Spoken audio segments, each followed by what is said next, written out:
Sherlock Holmes, The Rediscovered Railway Mysteries and Other Stories, by John Taylor. Read by Benedict Cumberbatch.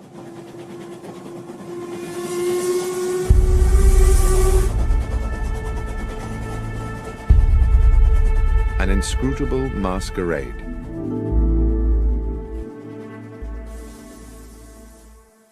In a drawer, in the bureau of an upstairs room of my current home, there is a locked cedar-wood box, which I inherited as a youth from my grandfather. This is, one might say, my box of secrets. When I was young, it contained the treasures of boyhood, a catapult, a lump of beeswax, the carapace of a crab. For many years since, it has been the repository of an archive, admittedly a ragged and disordered archive, a collection of notes and scribblings concerning some of the many cases of my lifelong friend, the consulting detective Sherlock Holmes, which, for one reason or another, I never took the trouble to write into proper reports.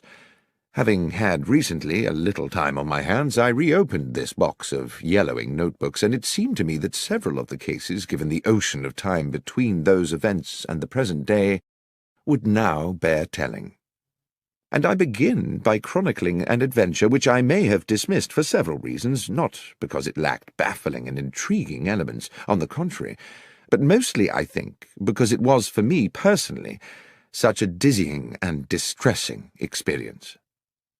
It was a Wednesday evening in July, at the end of a day of strait-jacketing heat, and I sat next to the open window of our parlour at Baker Street, drinking in the air and hoping for the liberating ripple of a breeze. The newspaper on my lap reported the release from police custody of a known criminal, Tobias Organ, arrested some days previously for the murder of Max Zimmermann, a moneylender shot through the head in his small apartment in Wardour Street. In the end, there had been insufficient evidence to charge Organ with murder, even though the police clearly thought him culpable. Strangely enough, I had once met Organ myself. He had come to me as a patient suffering, as I recall, from a severe lesion to the lower back, which he maintained had been caused by a fall against a metal stanchion, but which I had little doubt was in fact a stab wound. My diagnosis was supported, I believe, by his barely veiled threat that I should under no circumstances make known his injury to anyone else. He had an unforgettable, menacing way with him, and I had felt immense relief when he left my surgery. I'd been looking forward to discussing the Organ case with Holmes, who would certainly have some views on the subject, but when he finally appeared for dinner he was irritable and uncommunicative, and from these symptoms I guessed him to be in the process of some taxing mental work. All the same, I had no wish to sit out the meal in silence. "Stifling weather to be out and about, Holmes," I said, peppering a slice of beef. "Indeed, Watson, and equally stifling to be in." He busied himself with cutting into a potato. After a while I said, "I've not seen you today. I presume you were somewhere on business." "Yes, Watson, I was." Another pause, the chink of cutlery.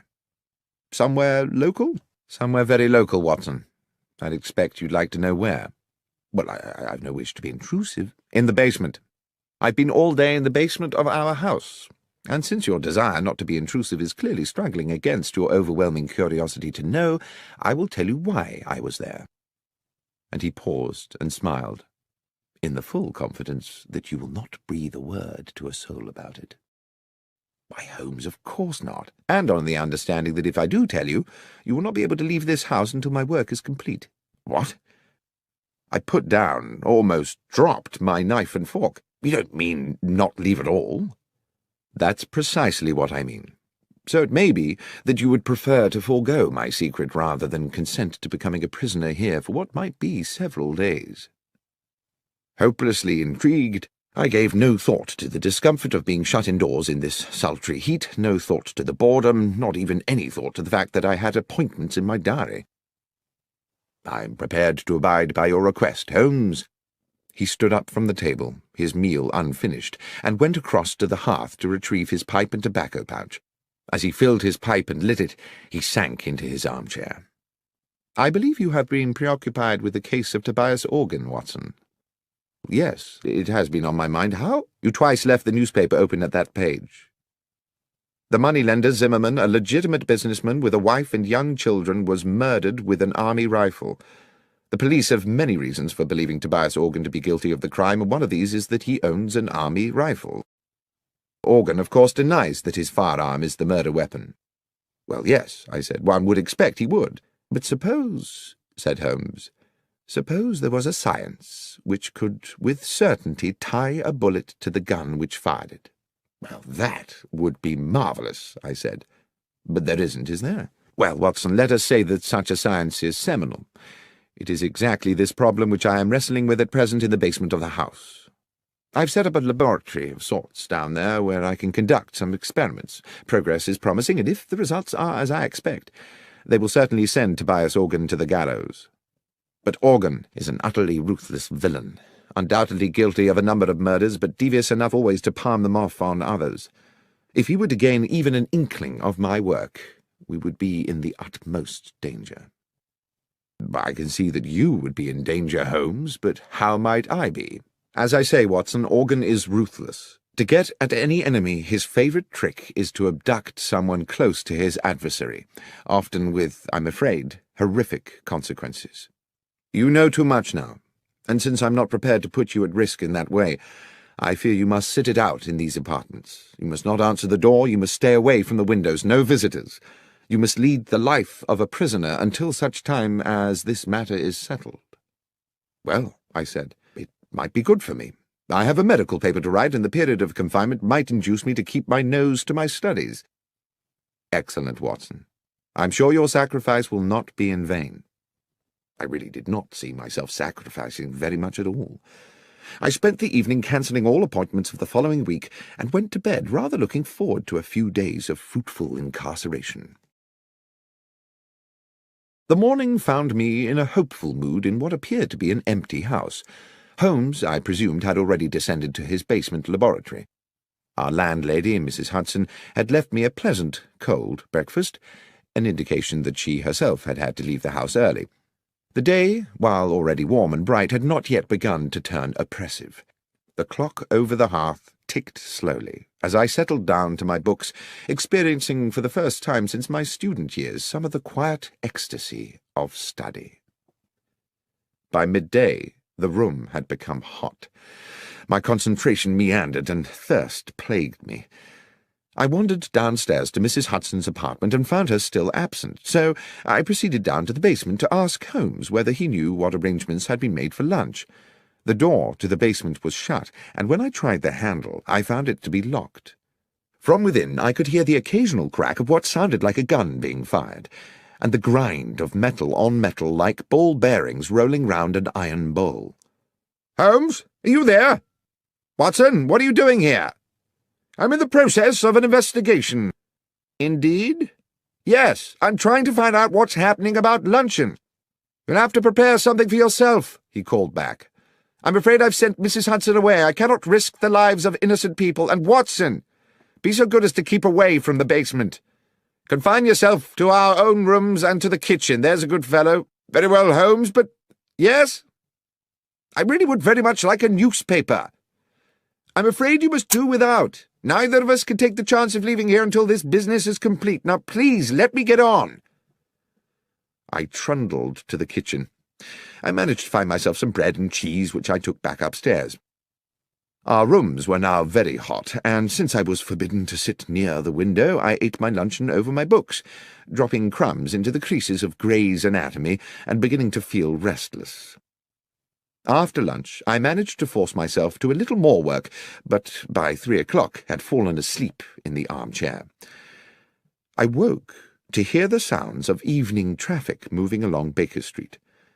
I listened with something like envy to the busy hubbub of those who were free to come and go, who had families to return to, and simple feasts awaiting them at convivial tables. My lot seemed bleak by comparison. Holmes did not emerge from his infernal basement, and Mrs. Hudson did not appear with an evening meal. I cannot recall how the rest of the evening passed. The heat absorbed during the day by London's pavements now radiated back to thicken the evening air. The world outside, of which I had no news, became gradually silent, and I, hungry and disconsolate, went finally to bed. The next morning, after a makeshift breakfast, I got down to some work, and was well into the argument of the paper I was writing, when I began to realize that the room was again beginning to become airless and oven-like. Determined not to succumb to lethargy as I had the previous afternoon, I decided that despite Holmes's strict embargo on going near the window, I simply must have some air. As I raised the sash, I saw a cab approaching along Baker Street and stopping directly beneath the window. The passenger who stepped out was Nicholas Cartwright, an old university friend now writing for the Times. I hadn't seen him for a couple of months, and he seemed about to pay a surprise visit. Desperate as I was for company, I could not forget the promise I had made to Holmes to admit no visitors. The doorbell rang.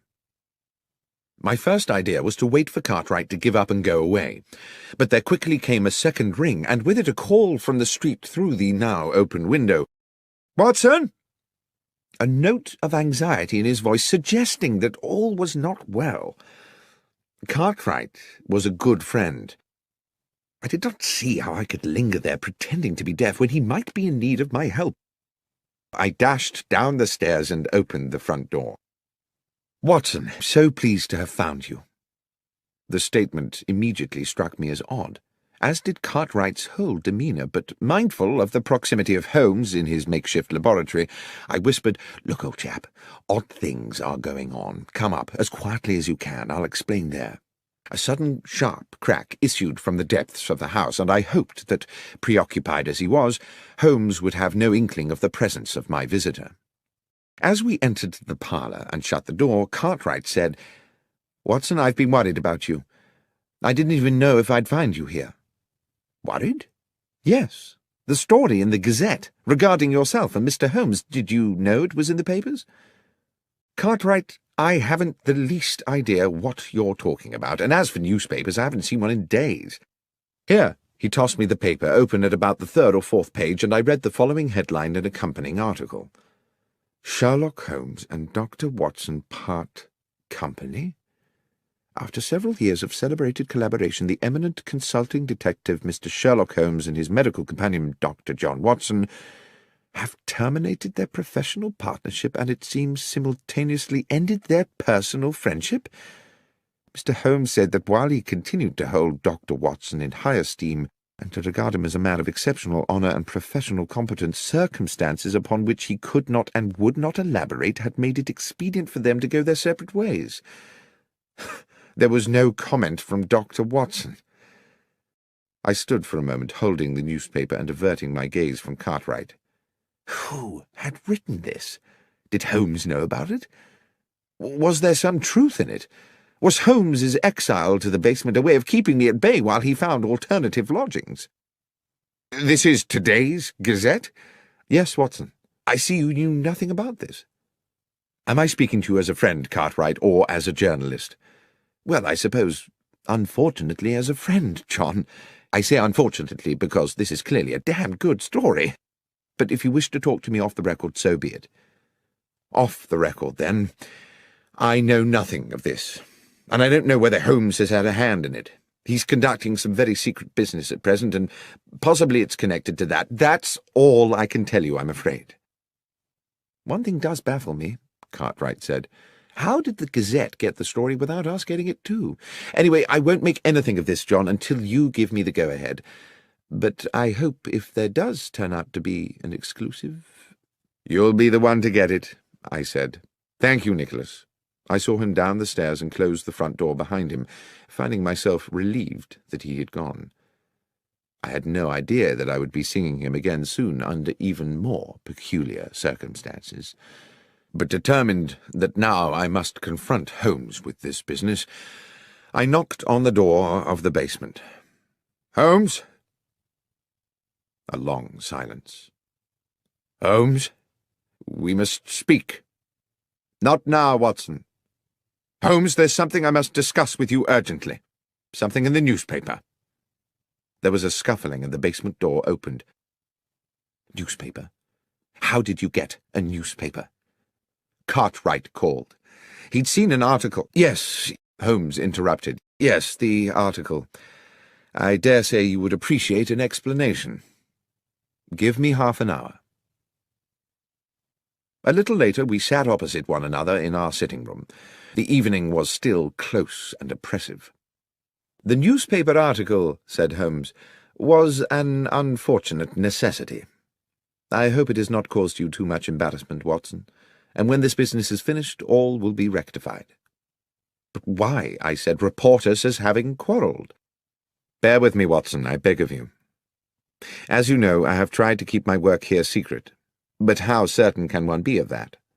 The police are involved in these matters and are aware of my experiments, and who knows whether some junior or even senior member of the force is not in league with that utterly ruthless villain. Now, having been alerted to that newspaper report, might it not be the case that Tobias Organ would assume that you were no longer in London? At any rate, he would certainly be likely to assume you were no longer sharing these premises with me." "You gave the story to the Gazette to protect me?" "Yes, Watson. That was my purpose." "I just wish that you'd consulted me first." "You were not supposed even to know about it, Watson.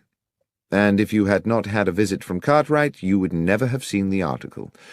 It was unfortunate that he came when he did." "It was the article that brought him." "Yes, a miscalculation on my part. Now, it is late, work to do tomorrow, and I must insist on extracting from you another guarantee." "What's that, Holmes?" "That you will not, under any circumstances, interrupt my work again. It's all very delicate, and a disturbance at an inopportune moment could ruin everything. Is that clear? Not under any circumstance." That night I lay awake in the muggy heat, the bedclothes pulled back, and grieved for what I calculated to be the death of my reputation. At least, I imagined that's how the world would see it, or at least that portion of the world that reads the London Gazette. Holmes and Watson have parted company. But there is no comment from Watson, only a nobly worded valediction from the great detective. Such bitter thoughts polluted my restless waking and tormented my subsequent dreams. And added to all this, there lay a sense that things were still not clear, that something crucial remained unspoken. I woke early, but exhausted. Without going near the window, I took in what I could of the wakening day. The street was quiet. I dressed slowly and descended to the kitchen to find something to eat. The rattles and sharp cracks of Holmes's experiments had already come to life below in the basement, and I wondered whether he had even bothered to go to bed. I was making a pot of tea when the doorbell sounded. The noises from the cellar did not pause, so I assumed that Holmes had not heard the bell. I could see nothing of the front of the house from the kitchen, but after I had taken a few steps up into the lobby, it became clear by means of a side window that the visitor was once again Nicholas Cartwright. I went to the door and admitted him. "Cartwright?" "What's going on, Watson?" "What do you mean?" "I mean, what game is being played here?" "Cartwright? I've no idea what you're referring to. You better come up." He was, I could tell, steaming with anger, though I had no idea what I could have done to arouse it. He would not sit. He stood with his arms behind his back, a man preparing to deliver an accusation. "You told me you were inescapably confined to this house?" "Yes, Cartwright, and so I have been. This is the third day." "Excluding yesterday night, you mean?" "No. I was here yesterday night, too, tossing and turning in my bed at the thought of my ruined reputation." "Watson, see here. Yesterday you prevailed upon my friendship by confiding in me matters which, as a journalist, I considered more than worthy of publication. Had I known that you were deceiving me—" "Cartwright, you have my word I was not deceiving you. I have not left this house since Monday afternoon." "So you have a twin brother?" "No, I do not." "Then please explain to me who was the man outside the restaurant at Marylebone Station at 5 past midnight?" "I take it he resembled me." "More than resembled. I do hope you're being truthful with me, Watson." I could see that his suspicions were not allayed. I even began to wonder whether my restless period of waking the previous night had itself been a dream, and whether I had been sleepwalking. Such things are possible, I know, and the heat, my fatigue, and the events of the last days had left me so baffled that in that moment of confusion I could not entirely rule it out. "What happened," he said, "was that I was walking through the station concourse when I spotted you by the wall of the restaurant, which by then was closed, talking to a man in a brown felt hat. I would have approached you, but when I caught your eye, you cut me as dead as if you didn't know me, and I assumed your conversation was of some importance. The more I thought about it, the more I thought it was a poor way to treat a good friend." Suddenly the fog in my brain gave way to an horrific clarity. I knew that I must rid myself of Cartwright at once. "Thank you for telling me this," I said. "It is of the utmost importance. But, Nicholas, and I pray you won't take this amiss, I must ask you to leave." "To leave?" "Please. This is a fearfully serious business. There is real danger." "You're not just trying to get me out of the way, Watson?" "That's exactly what I'm trying to do, Cartwright, but for a very good reason. Believe me, you will have your story." "Very well, John, very well." At the front door he patted me amiably on the shoulder. I shut the door on him and leaned against the wall, trying to get my thoughts in order. Holmes had instructed me not under any circumstances to trouble him again, yet this situation was possibly critical.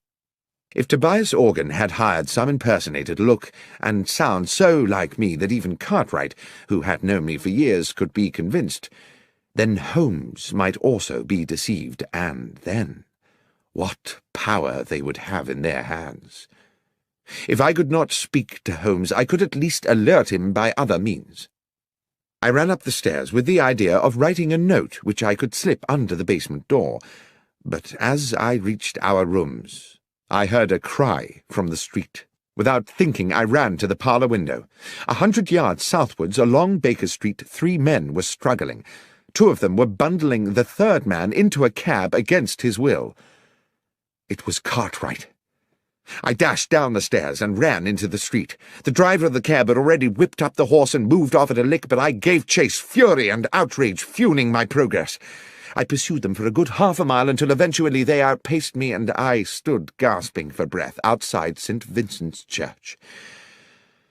I sat on the pavement. I needed Holmes's help. The transgression of a broken promise was a trivial thing, surely, in the context of this appalling incident. I would go to him immediately.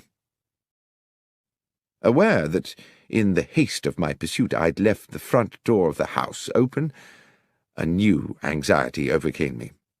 Clearly this kidnap was the work of Organ's ruffians, and who was to say that they would not take advantage of an open door? I trotted as briskly as I could back to Baker Street.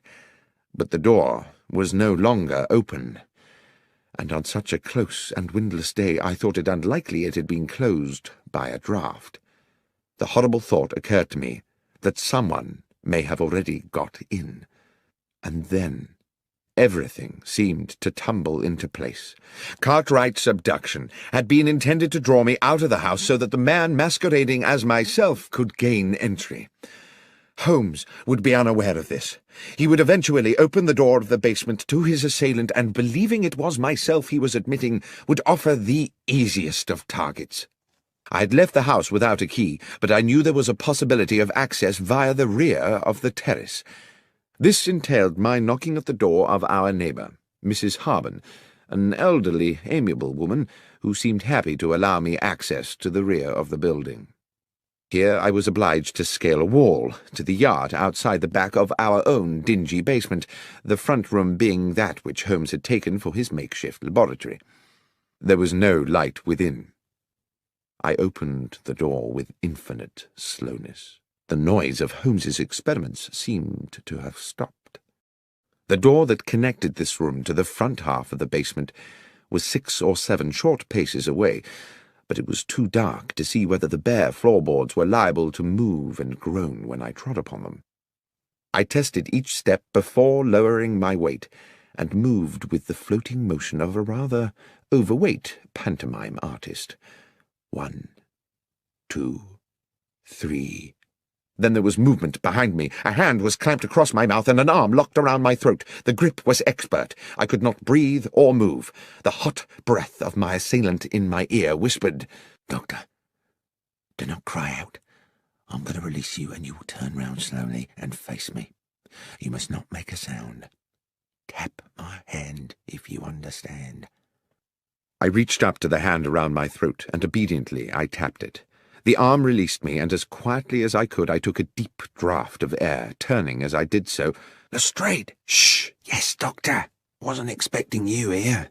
Or rather, in a sense I was, but since you are just about to arrive, I wasn't expecting you to come in the back way as well." The policeman smirked at his little conundrum. "Will you explain to me," I began, "what on earth you mean?" "Not now, Doctor," he said. "Glad you're here, though, sir. An additional pair of ears. Up close to the door now and listen, it won't be long." It was indeed less than a minute before we heard the door from the front of the house opening into the laboratory, and the arrival of what sounded like 2 men. The door was closed with a thump, and a gruff voice said, "So this is it?" "Yes, this is where he's working." There was something familiar about that second voice. "And he won't be back for a while?" "No. Half an hour, I should think." At that moment, with a shock, I recognized the other voice. It was my own. I turned to Lestrade again, but he just put his finger to his lips and indicated that I should continue to listen. "So what's the plan, then?" asked the gruff voice within. "To match the bullet that killed Maximum with the ones from your gun," said my voice. "The police know you killed him, but they need Holmes to provide them with evidence that will convince a jury. Evidently, I thought, the gruff character is Tobias Organ." I heard him pace about, then spit noisily. "Zimmerman's not the first one I've topped, and they've never got me yet. They say you only got £4 10 from him." "Never you mind what I got. Anyway, I never killed him just for the money. I killed him because he gave me a bad look. He gave me a bad look, and I gave him a bad headache. A bullet right between the eyes. Now, let's deal with this little problem." Suddenly there was a tumultuous crash, as if one of the walls had fallen in. "In we go, Doctor," said Lestrade. He pushed the door hard, and we rushed into the laboratory, where Organ had kicked Holmes's equipment flying in all directions, and where, to my amazement, I saw that he was now being attacked by myself. A perfect duplicate of me cracked him a right hook, then a left hook, and then felled him with a blow to the side of the head. Organ hit the floor like a sack of cabbages. Lestrade was on him in a flash, cuffing Organ's arms behind his back. Lestrade blew his whistle and then proceeded to arrest him. As I stood back to get a better look at my other self, the duplicate doctor put a hand to his own face, wrenched at his upper brow, and pulled and stretched until he had removed his entire face, revealing, beneath the peeling mask, the flaming eyes of Sherlock Holmes. The next moment Lestrade's officers came bursting through the basement door, and Tobias Organ was dragged away. The heat of the day had given way at last to a pleasant evening. Mrs. Hudson had returned to the house and provided Holmes and myself with an excellent evening meal. Now we sat with our brandies, and Holmes with his pipe at the open window, where a gentle breeze lifted the curtains and refreshed the parlour. "As you will have deduced," Holmes was saying, by way of explaining it all to me, "the object of the masquerade was to lure Organ somewhere where we could extract a confession from him by subterfuge." "But your ballistics experiments," I said, "would they not have been enough to convict him?" "It is a science only in the imagination," Holmes said, "and though one day I'm certain it will be more than that, there is much more work to do than I could accomplish in a fortnight. But Lestrade and I agree that if Organ believed himself to be at risk from my experiments, he would wish to destroy them. What on earth were you doing in there, Holmes, if the thing was a complete hoax?" "I'm afraid I did deceive you a little. I was not in there all the time. The mechanism of an old railway clock and a device employing elastic and a drum skin were intended to give the ear the impression of ongoing industry. "Well, it certainly deceived me," I said. "But was it really necessary for me to be incarcerated for the duration?" "I'm afraid so, my friend. If Organ, through one of his spies, had got wind that there were two Watsons, the trick would not have worked.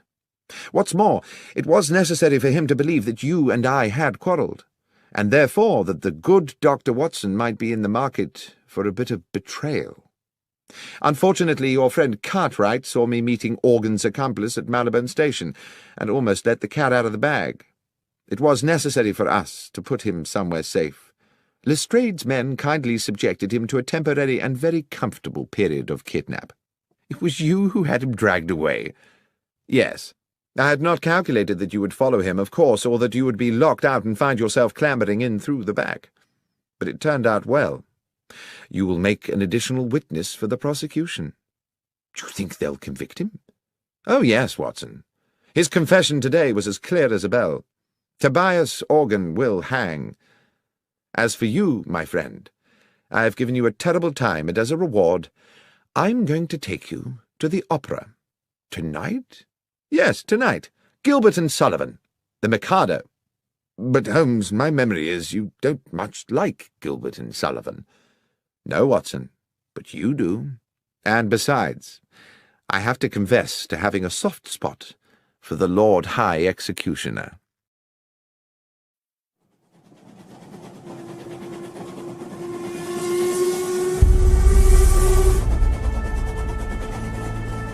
The Conundrum of Coach 13. On an October morning, when rain streamed from the black clouds that swept above our Baker Street lodgings, I found my friend Sherlock Holmes in a similarly overcast mood.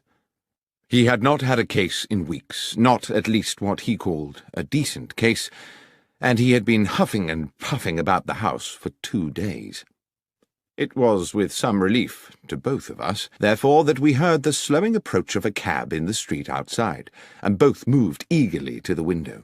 The hansom did indeed stop directly beside our door, and, after a moment, a large and finely dressed middle-aged gentleman emerged into the downpour, paid his fare, and rang our doorbell. Holmes was smiling. Now, what could make a rich American so distressed, Watson, that he would come pell-mell here to us from Paddington? "An American?" I said, drawn irresistibly, as usual, into Holmes's tantalizing games. "Certainly, and I think a formidable character." "And do you wish to tell me how you deduce all that, Holmes?" "I deduce his distress and his nationality from the fact that he just tried to pay the cabby in American dollars before recalling which pocket held his pounds sterling. As for his coming from Paddington, that was the easiest of all, for the driver of the hansom is Henry Brown. I'm surprised you do not recognize him, who always works from the Paddington rank. As ever, Watson, I apologize for the banality of these observations, but you did ask." By now there were footsteps on the stairs, as Mrs. Hudson escorted the visitor to our apartment.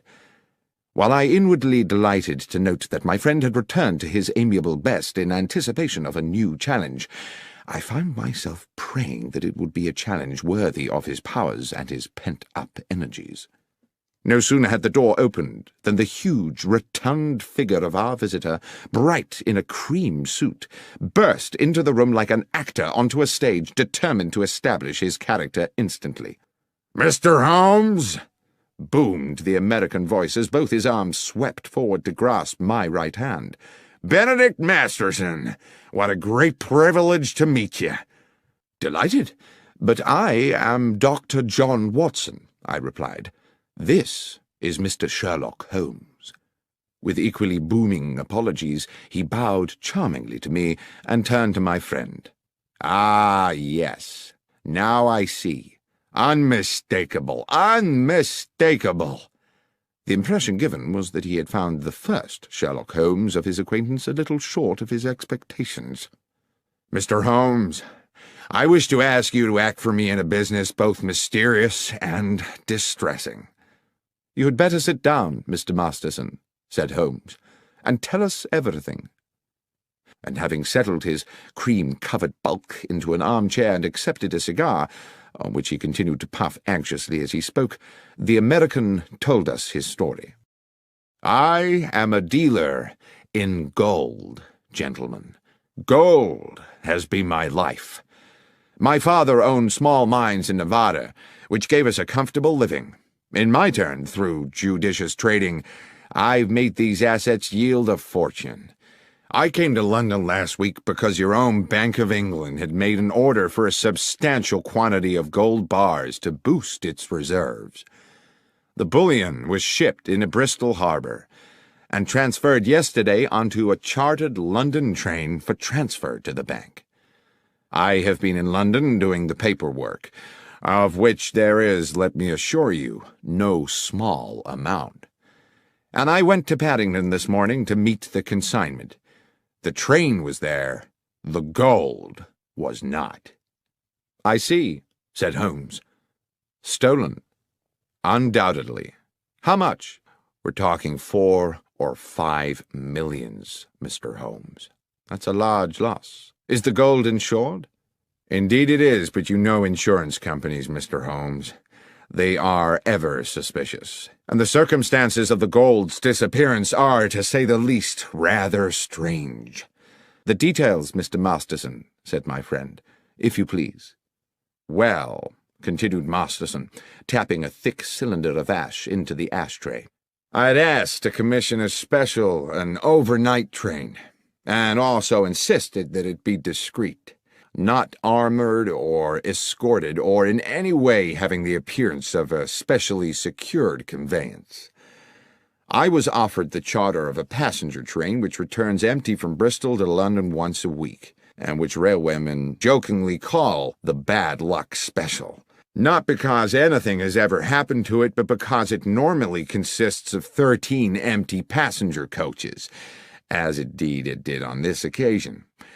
I insisted that the gold be packed in steel containers, each locked with a unique key. You will appreciate that gold itself, gentlemen, is a weighty metal, so each box contained only as many bars as would enable the containers to be carried.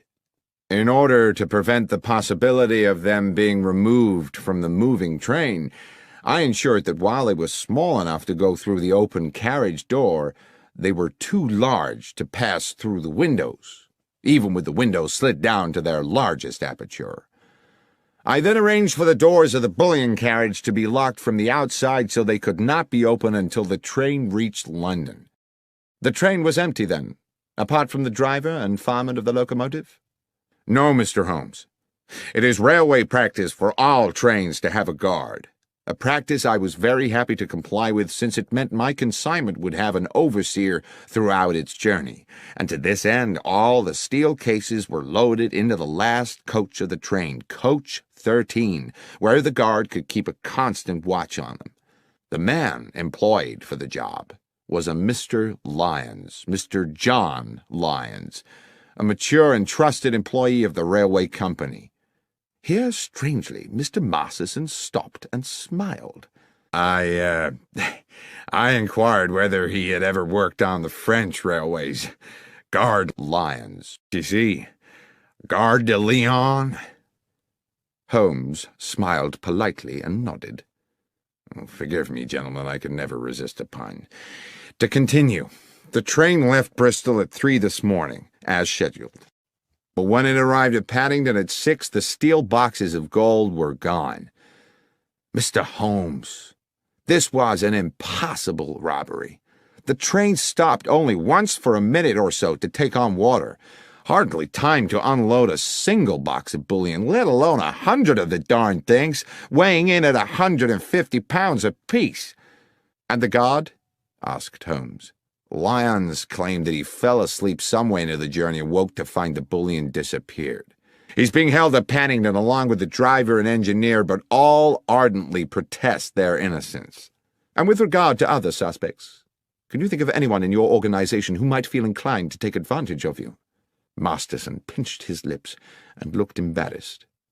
"Well, if I may confide something to you in the strictest confidence, my estranged wife, Laura, still has shares in the company. She believes that she should have more.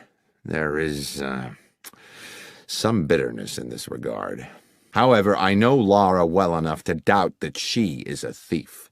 My friend simply said, "Thank you, Mr. Masterson. I will certainly take the case on.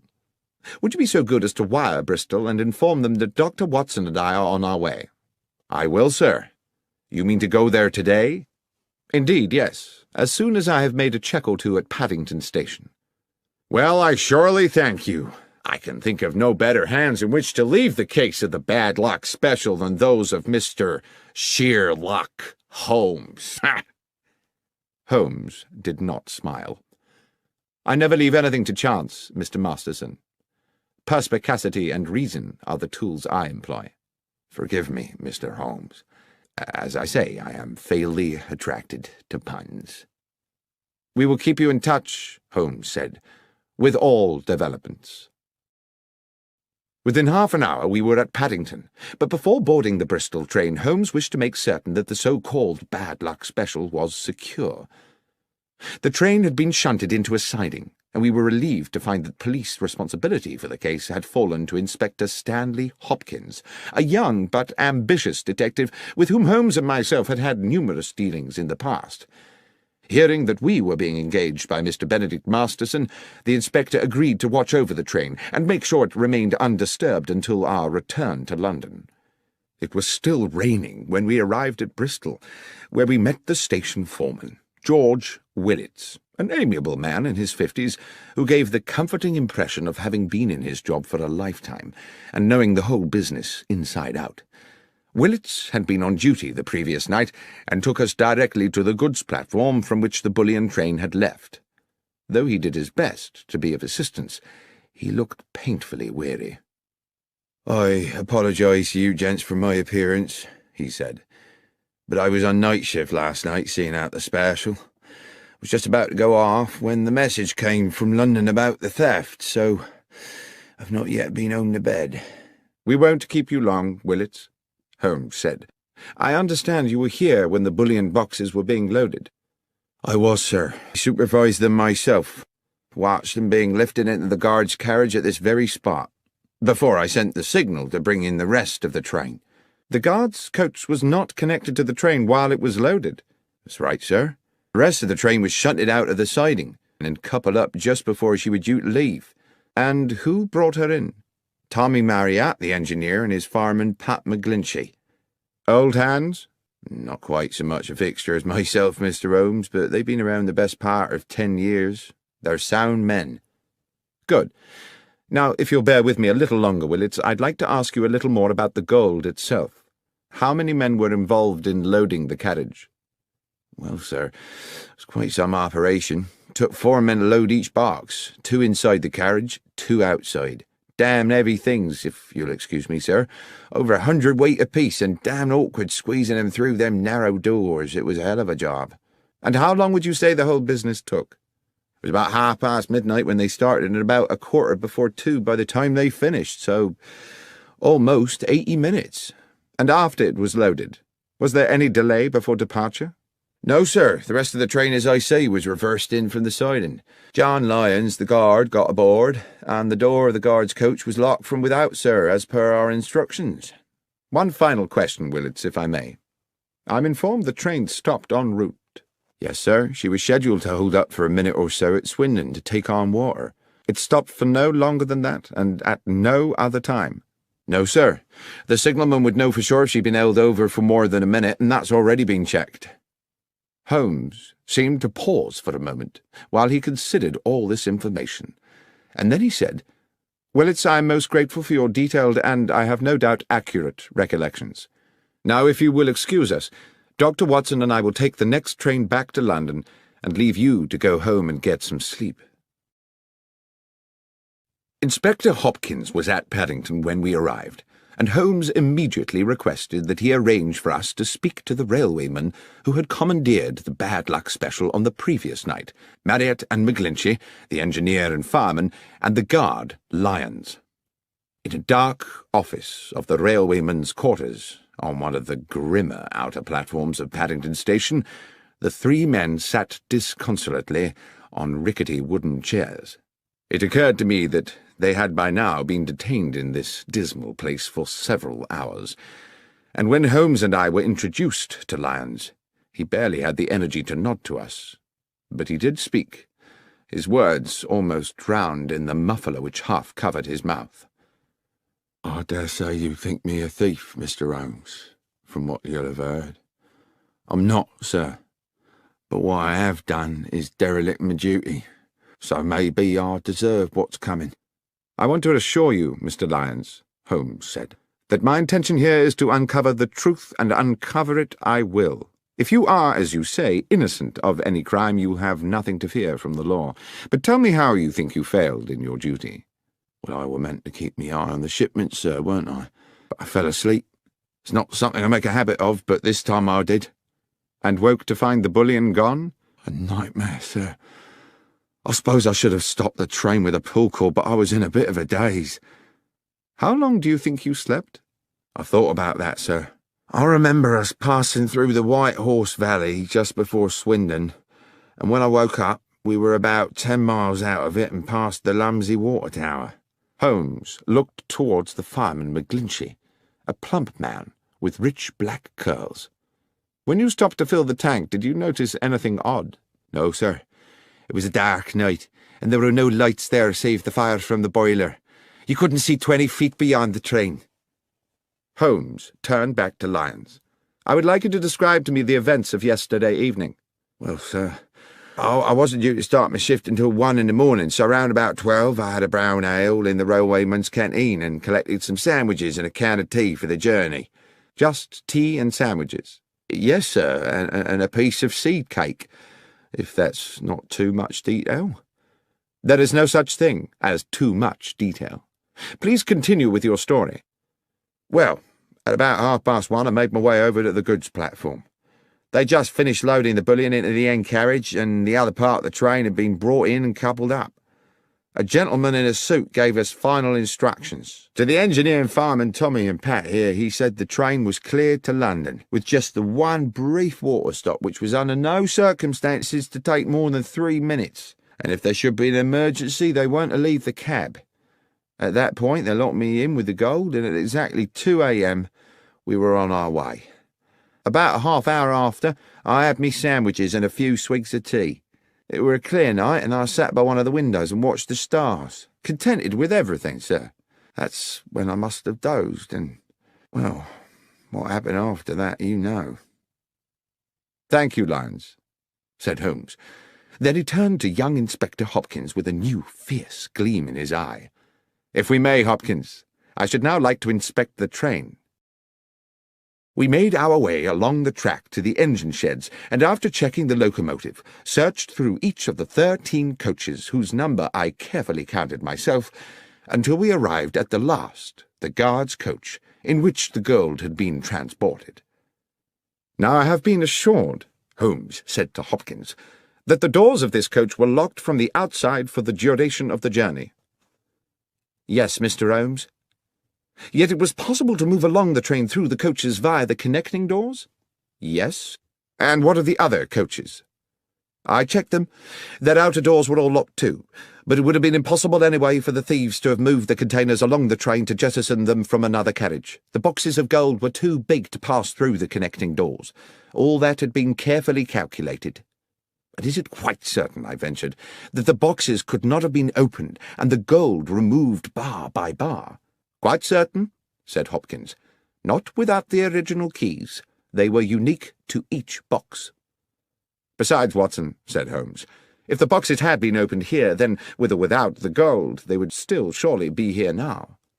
Speaking of which, Hopkins, the carriage is just as it was found when the doors were first opened this morning. As I said, Mr. Holmes, nothing's been touched." Holmes took an initial sweeping glance around the carriage interior, then stooped to pick something up from the floor. "This brown paper, I presume the wrapping for the guard Lyons's sandwiches?" "Yes." "This is can of tea?" "Yes." "Curious that he had a can of tea?" No. Curious that a man under stress should be so painstakingly tidy." I don't understand, sir. Never mind. What do you make of this, Hopkins? Holmes had picked up from the corner a loop of scarlet fabric, silken and ruffled. I don't know, Mr. Holmes. I was completely baffled by it. It seems to be a small decorative item of some sort from a lady's wardrobe. A hair tie, I should think, I said. How might it have got here? I don't know, Doctor, I'm sure. But I suppose it's theoretically possible that someone might have concealed herself in another carriage. Holmes had put the object to his nose. There is a perfume to it, he said, but faint, as though it had not been worn for some time. Could it belong to the thief? I asked tentatively. Possibly, said Holmes, though I think that might have been a thief too many. He stooped to replace the scarlet fabric on the floor of the carriage. I think we are close to a conclusion, Watson. Hopkins, I should like to talk to the guard lions again, and to the driver and his fireman. Please make sure that there is at least one other police officer present, and we must be sure to invite Mr. Benedict Masterson to our little denouement, since he's been kind enough to pay the fee for this investigation. By the time Masterson arrived, the clock was approaching 9, and we sat in the old mess-room bathed in dingy yellow gaslight. The rain rattled ceaselessly on the roof and windows, and, when we were all assembled, the 3 weary railwaymen, along with Benedict Masterson, Inspector Hopkins, a junior officer, and Holmes and myself, the gathering became hushed and expectant. Masterson said, "Well, this has certainly been a baffling business, Mr. Holmes. But I assume we're here because you've picked up some clues along the way.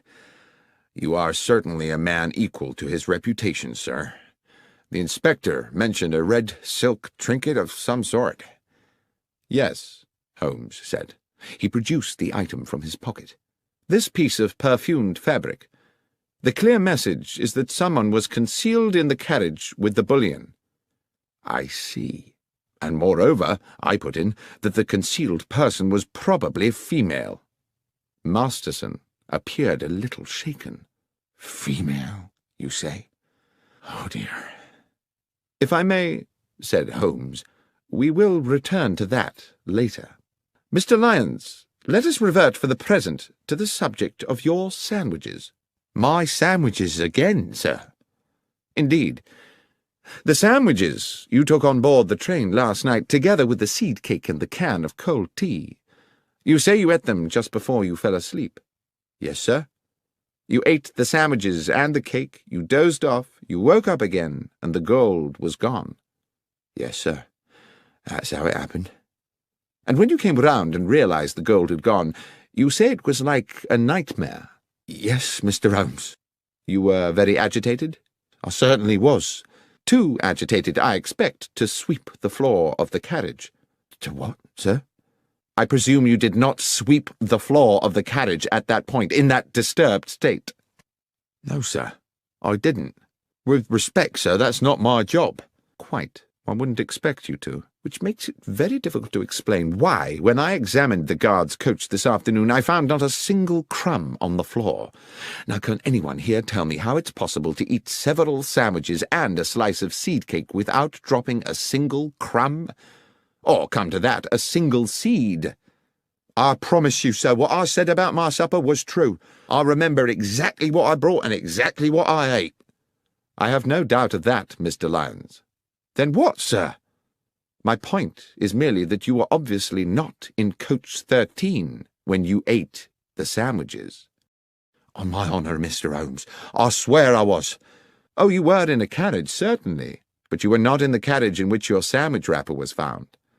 The coach where you ate your supper, the coach with the bullion, never made it to London." "Mr. Holmes, this is confusing," began Masterson. Holmes interrupted. "On the contrary, Mr. Masterson, it's very clear. The coach containing the gold was uncoupled from the train when it stopped for water, run into a siding by those awaiting it, and unloaded of its cargo at their leisure during the night. It was a perfectly dark night. There was no moon, so the railwaymen, as Mr. McGlinchey here has recently confirmed, could, from the water pump, see nothing of what was going on at the back of the train. "But, Mr. Holmes," said Inspector Hopkins, "the bad luck special has 13 coaches. Everyone knows that. And you will no doubt yourself have noted that we passed through exactly 13 coaches in our inspection of the train this afternoon." "Oh, it has 13 coaches now, of course, Inspector," Holmes said. "And it only struck me after we had left Bristol and its pleasant station-master Willets that he had described to us in detail his whole engagement with the loading of the gold and the departure of the train without once mentioning that he'd counted the coaches before the train left. The fact is, he didn't count them. He didn't think he needed to. The bad luck special had always consisted of 13 coaches. He wasn't to know that your accomplices at Bristol had added an additional coach to the train before it was attached to the coach carrying the boxes. A coach with its seats stripped out to make it practically identical to the bullion car.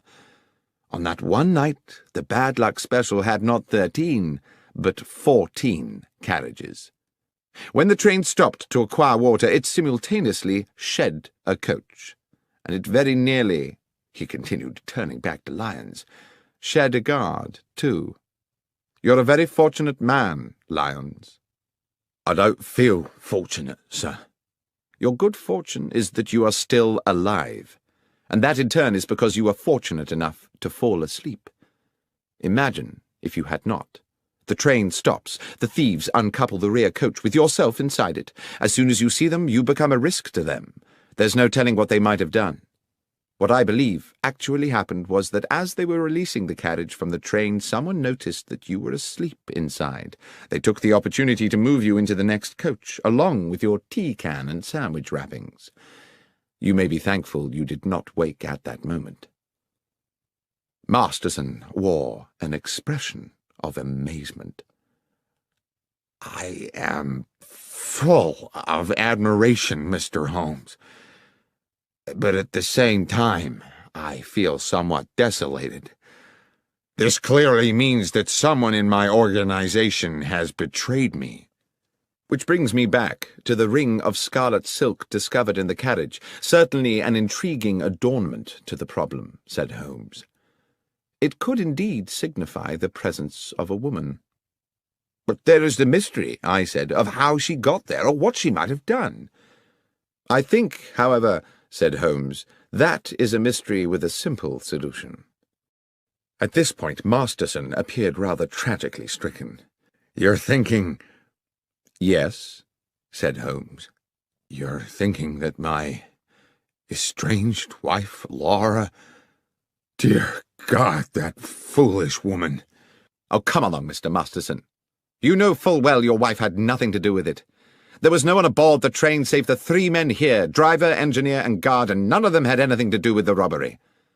The 3 railwaymen looked at one another as though they had suddenly had revealed to them their entitlement to a joint fortune. "As for the thieves," said Holmes, "they are to be located somewhere nursing a hoard of bullion, apart, of course, from their paymaster, who is sitting here with us. Is that not so, Mr. Masterson?"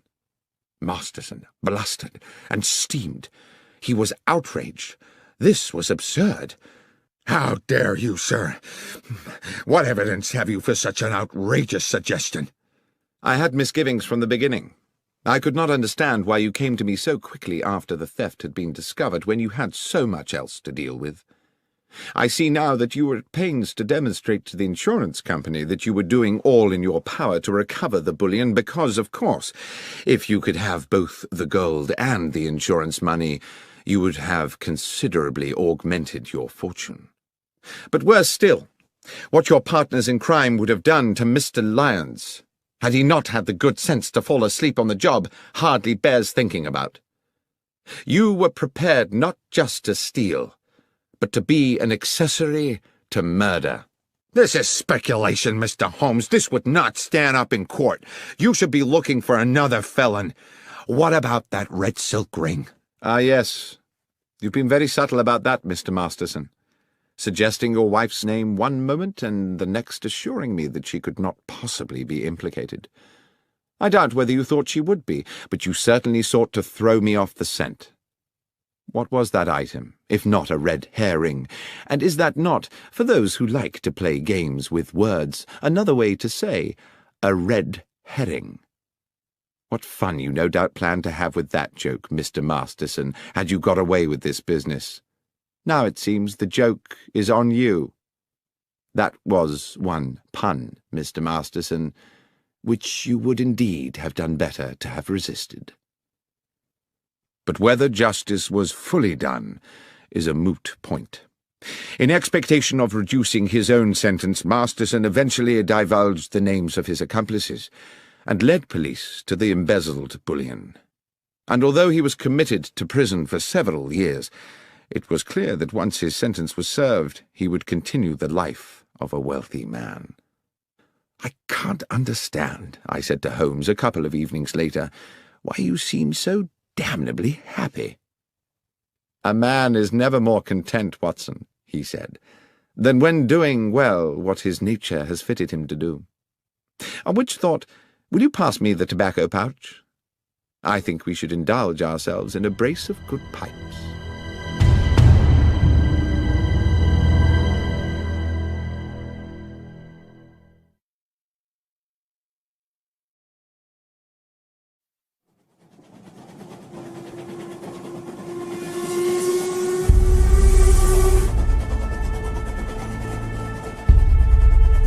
The Trinity Vicarage Larceny.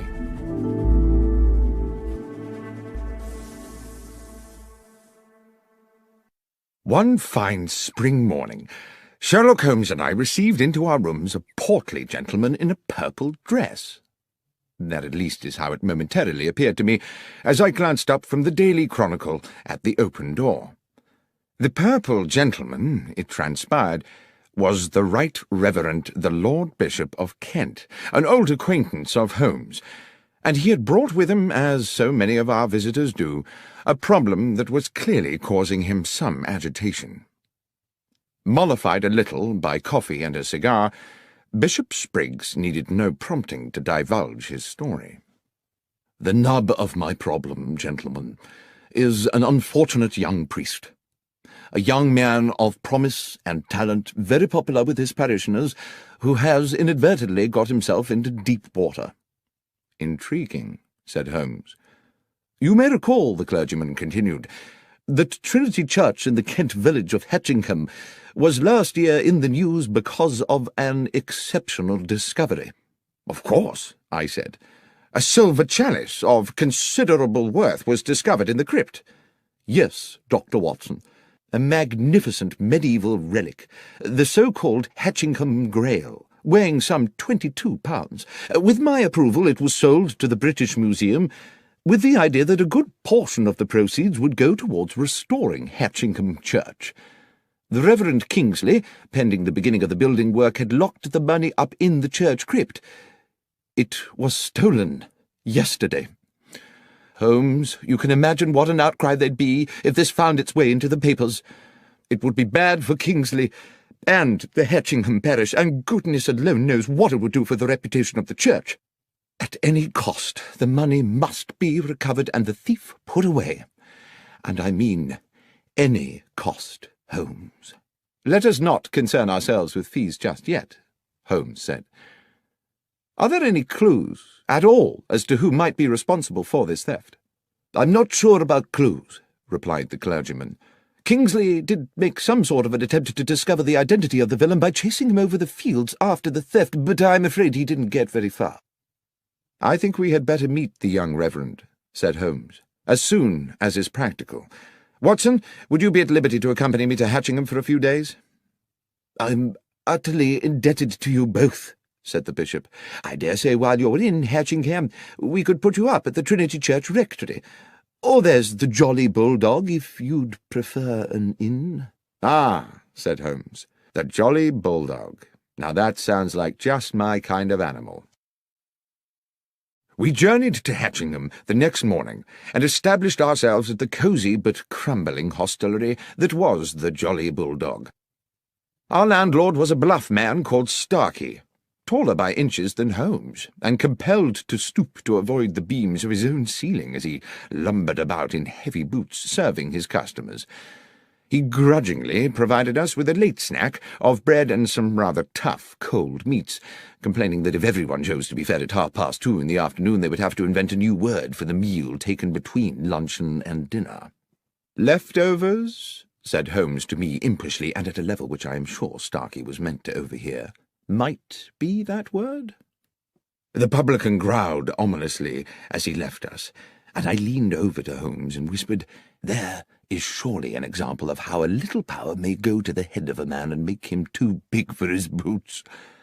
"I was thinking rather," said Holmes, "from the way he clumps about this place, that his boots are rather too big for him." I saw the two gentlemen on a nearby table smile at this remark.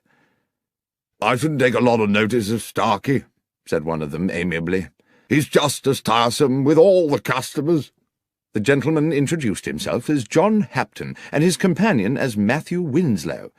Although neither Holmes nor myself disclosed the details of our mission to Hatchingham, it seems they knew we were expected, and it turned out that both gentlemen were members of the parish committee, and were fully apprised of the theft, though they were quick to assert that it was not yet public knowledge. "I hope you will be successful," said Hapton, "in bringing this thief to book. We are fond of our vicar, and he has been a deeply troubled young man since it happened." The Reverend Kingsley's house was accessed from Hatchingham Lane by a short stone path. A few steps beyond the vicarage stood the church, with, on the west side, a moderate-sized graveyard.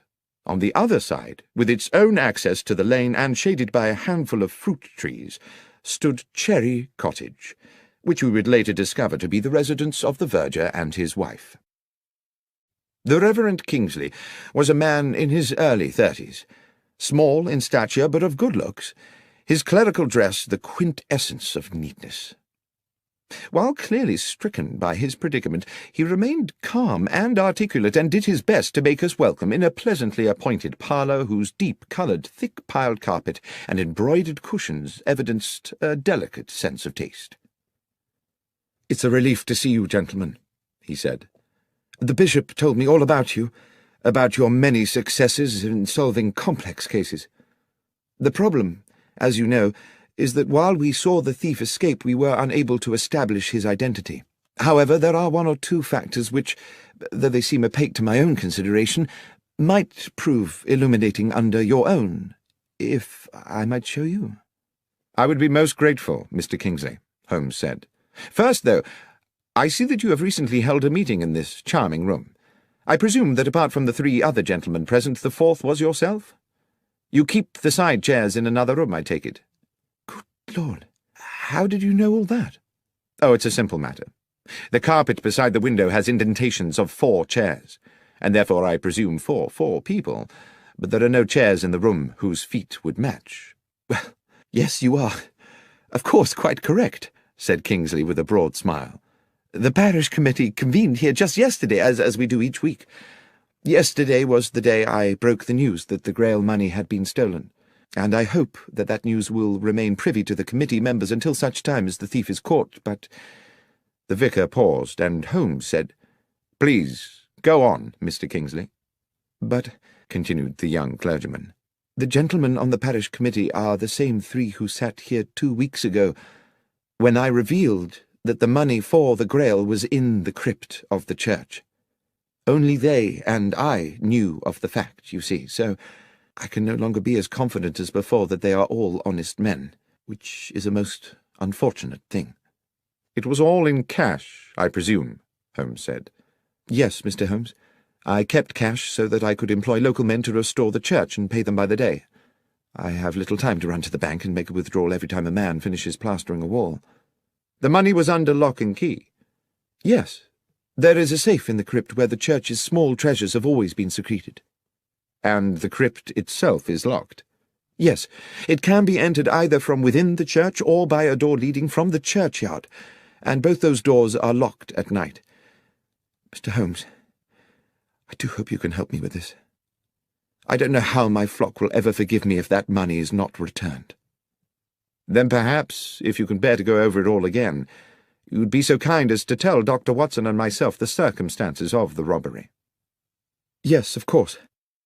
2 weeks ago, looking out of this window on a Monday morning at about 11, I saw a man, I'm fairly certain it was a man, standing at the lich gate and looking over into the churchyard. I would not have given this a moment's thought, except that he wore a hat with an unusually wide brim and had it pulled so low over his eyes, and his collar so high that one could not distinguish his features. As I say, I cannot even be certain it was not a woman, except for his way of moving. I watched him for a good 10 minutes before he turned and strode back along the lane towards the village. That same afternoon, this time from an upstairs window, I saw him again, but now further along the lane, standing under a tree and once again seeming to study the church and its grounds. His contrived anonymity naturally put me on my guard. In the evening after those first 2 sightings, I was sitting in that very chair, Dr. Watson, which you are currently occupying, when a thought hit me like a bolt of lightning, a thought which you no doubt will be surprised had not occurred to me earlier, that this stranger might have designs on the money in the crypt. After this alarming epiphany, I spoke to my verger, Sam Manners, and his wife, May, who keep house for me. They live in Cherry Cottage, which, as you will have seen, stands on the lane beside the church's lich gate. There's a short cut from their back door to this house, which they employ when they wish to see me. I mention that because, as I think you will agree, it bears upon the matter. I asked them to report to me if this sinister figure, or anyone else unknown to them, appeared in the vicinity of the church. And indeed, it seems as if the man in that hat had begun to watch my whereabouts, because first May Manners, then her husband, reported to me that they had indeed seen the man in the hat. I began to feel that an attempt on the money was imminent. I resolved, then, to remain in the vicarage or the church grounds until I was certain that the threat had passed. I instructed Mr. and Mrs. Manners that if they saw the stranger again they were to take the short cut to my house and inform me immediately, but they were under no circumstances to approach him. And now we come to the day of the theft. Sam Manners was whitewashing the walls of the church. At this point Holmes stood up. "I think it would be as well, Mr. Kingsley, to acquaint ourselves with the geography of the church and its grounds. Might we continue outside?" A rapturous afternoon of sunshine and birdsong greeted us as we left the vicarage and walked out into the churchyard, where the Reverend Kingsley commenced our guided tour. I immediately began to locate us on a mental map of Hatchingham village and its surrounding areas, a practice I learned in my military days and which has served me well in civilian life. I could see in my mind the large oblong of farmland, about 2 miles across, with Hatchingham village and the church almost at opposite corners. This substantial area of land was surrounded on all 4 sides by public roads. Mr. Kingsley took us through the grounds on a grassy path which ran along the side of the church up against the gravestones of the churchyard. "This is the wall of the church Sam Manners was painting that morning," said the vicar. "He worked for a couple of hours, and at 12 o'clock I sent him off to his cottage for his regular midday meal. I went back into the vicarage and took up a book. After about 20 minutes there was a knock at the back door. Mrs. Manners was in a frantic state. She and Sam had just seen the man in the white-brimmed hat going into the churchyard. I told her to return immediately, and to tell Sam to meet me here at the crypt door, and I came here directly to find myself staring at a spectacular mess." He pointed to a flight of 4 steps just off the path, leading to a door low down in the half-painted church wall. "The door to the crypt," he said, "from which the thief must have made his exit, and not expecting to encounter a paint bucket, presumably kicked it flying in his haste to escape." A residual expanse of powdery white, still damp in places, stained the flagstones at the bottom of the steps. "Sam was with me within seconds," continued the vicar. "We could see nobody, but we soon guessed which way he'd gone. If you'll follow me, gentlemen." The vicar led us a little further along the grassy path, to where the churchyard ended in a wooden fence. Set into the fence was a stile leading on to a footpath. "That," said the vicar, "was his escape route." Beyond the stile, the ragged footpath traversed the meadow through weeds and rough grasses, stretching away into the distance. Along this narrow track could be seen intermittent blobs of white. "And I suppose the presumption would be," said Holmes, "that the trail of white paint marks are the fleeing man's footsteps." "Yes, exactly. Obviously our man escaped across the field to Harding Lane, Mr. Holmes." My companion nodded. He stopped at the stile. "There are 2 white handprints here," he said. "A right hand and a left hand. The fellow was in some haste, as indeed one would expect." Holmes crossed the stile athletically and walked a little way into the field. Bending down, he examined one of the white marks, then plucked up a handful of grass and returned to us. "Thank you, Mr. Kingsley. I think I've seen all I need to here. Is there anything else you think might help us?" "Yes," said the vicar enthusiastically. "Back at the house." Holmes requested that Sam Manners and his wife join us in the vicarage, and a little afterwards in Mr. Kingsley's kitchen. Mrs. Manners set herself to the task of making us all tea, while Holmes paced the stone floor slowly. I sat at the kitchen table with the vicar and Sam Manners, a ruddy man in his early 40s, whom Holmes was now addressing. "So, Mr. Manners, you are the only person to have caught a glimpse of the man in the hat on the day of the robbery?" "I believe so, sir. I was at the window taking my lunch. I saw this feller in the big hat looking up and down the lane a few times as if to check all was clear, then enter the churchyard. Straight away I said to Mrs. Manners to go by the back door and tell the vicar." "And you yourself waited in the cottage until Mrs. Manners returned?" "I did, sir." "For how long?" "Not more than 2 minutes. She told me the vicar wanted me to meet him out by the church. I dashed right out." "And found the Reverend Kingsley waiting for you?" "Yes, sir, and the door to the crypt wide open, whitewash everywhere."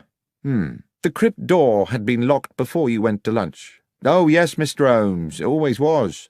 "And that was when you noticed the trail of paint?" "Exactly, sir, and set off to follow it. You must have only been a short way behind the thief." "Must have been, sir, but he moved like the wind. We was across that meadow in less than 5 minutes. It's a good 4 furlongs, and never caught up to him. But what we found at the opposite side clinched it." Here Mr. Kingsley interrupted. "Sam means this," he said, and produced from a drawer a wide-brimmed black velvet hat, inexpensively made, and in shape rather resembling the sort of thing one sees worn by picadors in pictures of bullfights. Holmes took the hat and turned it around in his hands. "It was me found it, sir," said Manners. "I was running a bit ahead of the Reverend, hoping to catch up with our thief, and as soon as I was over the stile I saw it in the grass by the road, just where I suppose it had fallen from his head." "Well," said Holmes, "while I cannot see yet how that will help us, with your permission I shall take it away with me." "Of course," said the vicar. "We'll leave you then, but by way of that path across the fields. I'd rather like to follow the route taken by our escaping felon." And so it was that we made our farewells and set out from the churchyard across the wide meadow towards Harding Lane. Although it had been a week since the church thief had fled, there remained a clear trail of white footprints across the entire width of the field. The path ended at another stile, which gave onto the shaded narrowness of Harding Lane. We calculated that to return to Hatchingham village we could go in either direction around the perimeter of the meadow. We took the route west along the Pincham Road rather than going east and back via the church. As we walked, my companion looked repeatedly this way and that, into the fields at the roadside, the patches of scrubland, and the bushes and trees. "If you note anything, you must let me know, Watson." And I agreed that I would. But the fields lay bright and innocent in the late afternoon air, and the trees were populated only by birds jubilantly enjoying the sunshine. Then, as we crossed a bridge over a gurgling stream, Holmes stopped halfway. "There's something there. Do you see?" He pointed to the bank of the stream, above which a hawthorn overhung the rushing water. "Something in that bush. A pair of somethings, unless I'm mistaken." We clambered over the balustrade of the little bridge and dropped onto the bankside. The hawthorn was thick, and even at close quarters my eyes were at pains to penetrate into its depths. Holmes, using a fallen branch the thickness of his arm, smashed his way into the bush. His soft cry of triumph told me he had found something, and he reached in and retrieved in one hand a large pair of leather boots. "What do you think, Watson? Is this or is this not the footwear of our thief?" "They're certainly large, those of a very big man, I should say, and there are white marks on the soles.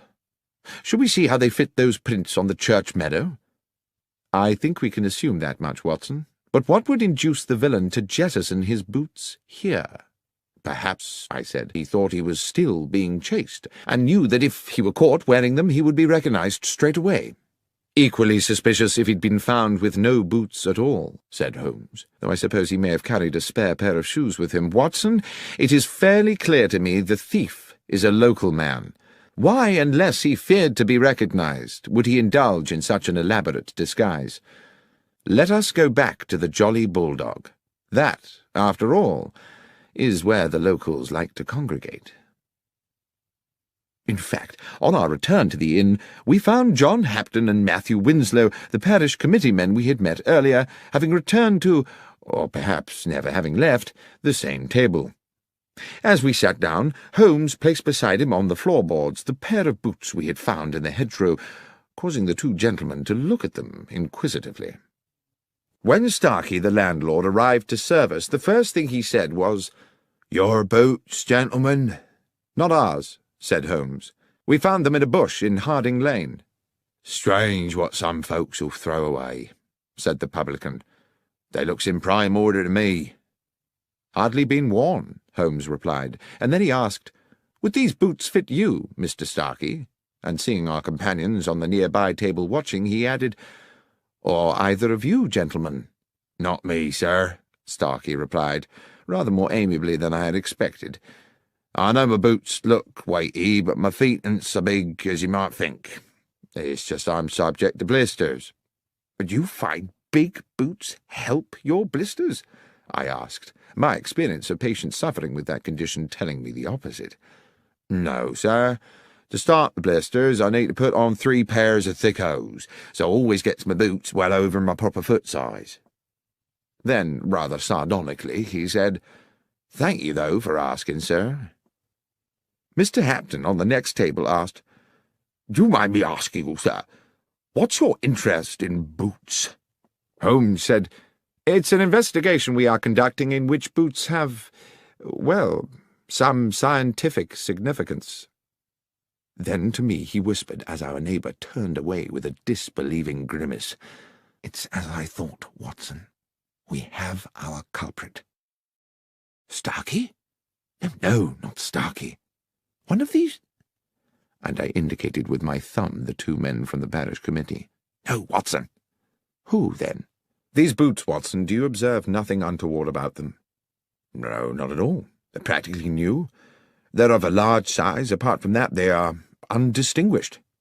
"On the contrary, my friend, I would say they were distinguished by a lack of paint." "I beg your pardon?"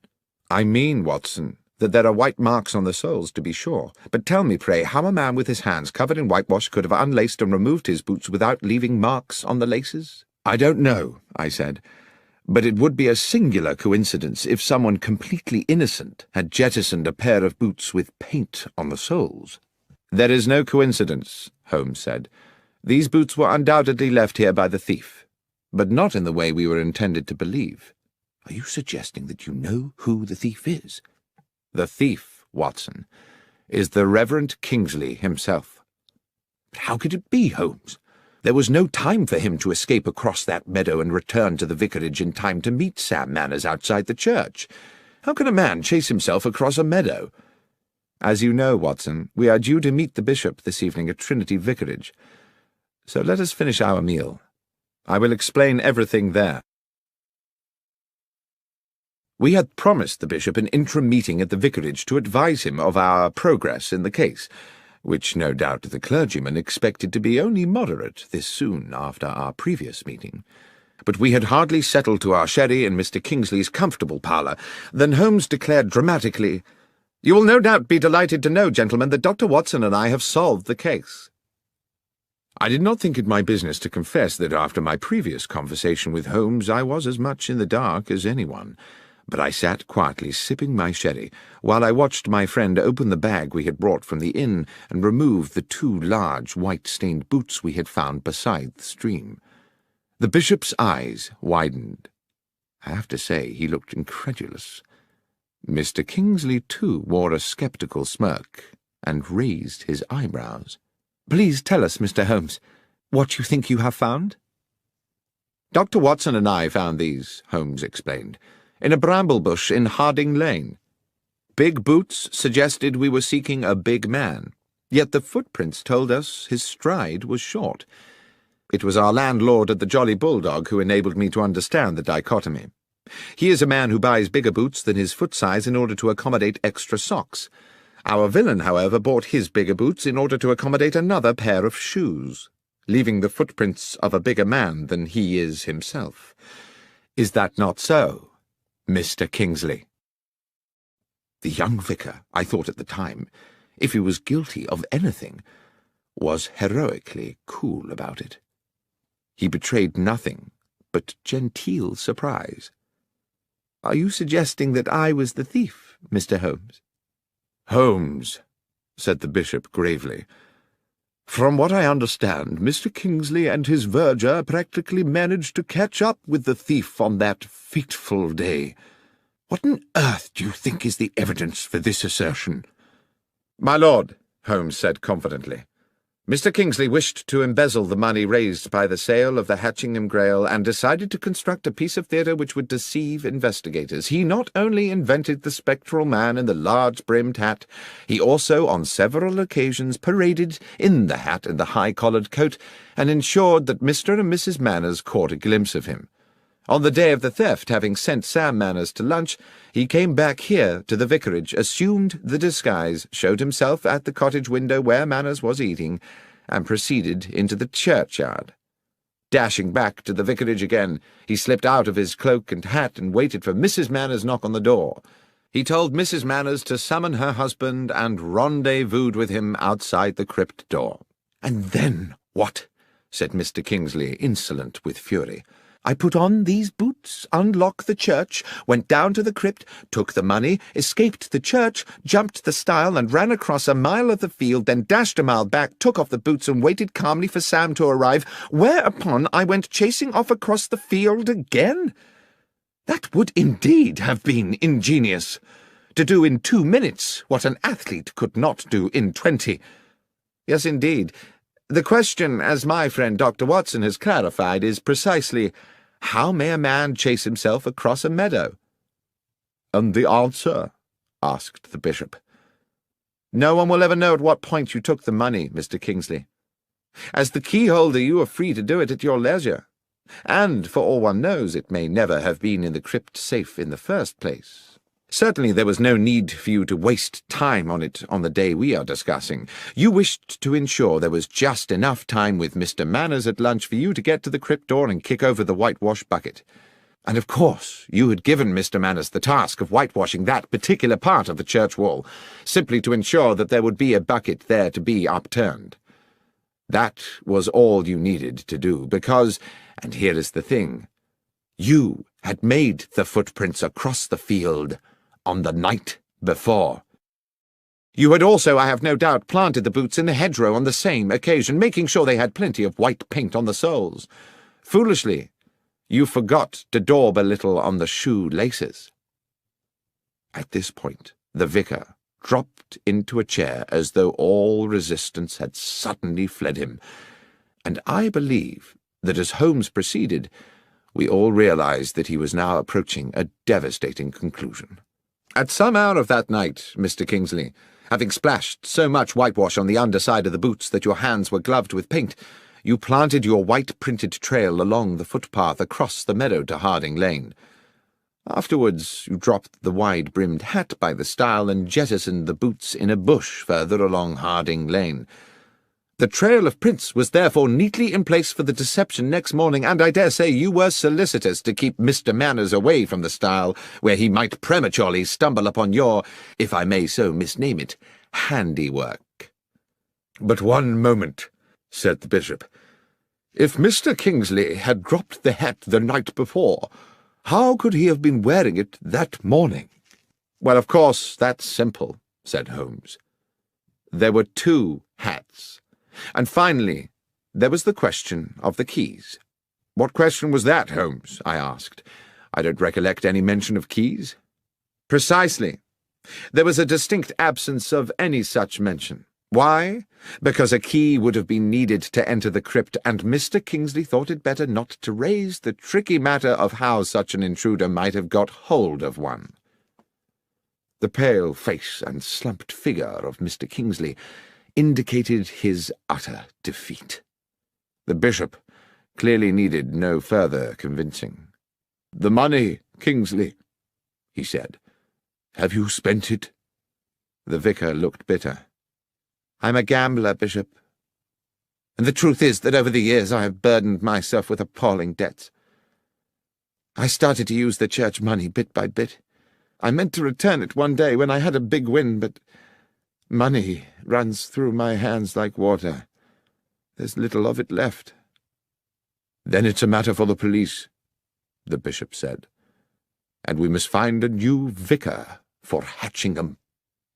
I fear that you, Mr. Kingsley, will for many years be the incumbent of a much dingier parish."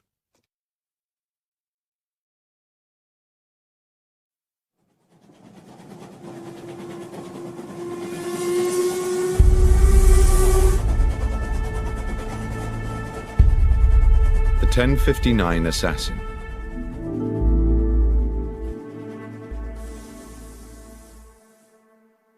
It is now well known that the investigations of my friend and companion Sherlock Holmes, which I have had the privilege to document over the years, represent only a small portion of his life's work. Many other cases have fallen into the obscure well of history. But nothing departs this world without leaving some trace or memory, and now and then an old story rears its head. So it was with the events of the Stovey murder. A letter came to Holmes one morning at our Baker Street apartment from Samuel Carpenter, an elderly publican at the Horse in Colours hostelry in the Kent village of Stovey. Several years previously, Samuel Carpenter had been a witness at the trial of Arthur Weeks, a local villain accused of intimidation, abduction, blackmail, and grievous bodily harm. Holmes had been involved in helping police on the case with footprint evidence, and thus had come to meet the amiable publican. I suppose we never expected to visit the quiet settlement of Stovey ever again, but the letter contained a clear and urgent summons. "Dear Mr. Holmes, you did say when we made our farewells 4 years ago that if ever there should be a day when I had need of your assistance, I was to write to you immediately. I'm afraid, sir, that day has come. A terrible set of events has clouded my life, and I am quite at a loss.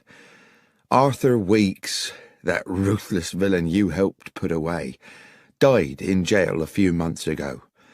Ever since then his son, Henry, has been making our lives a misery.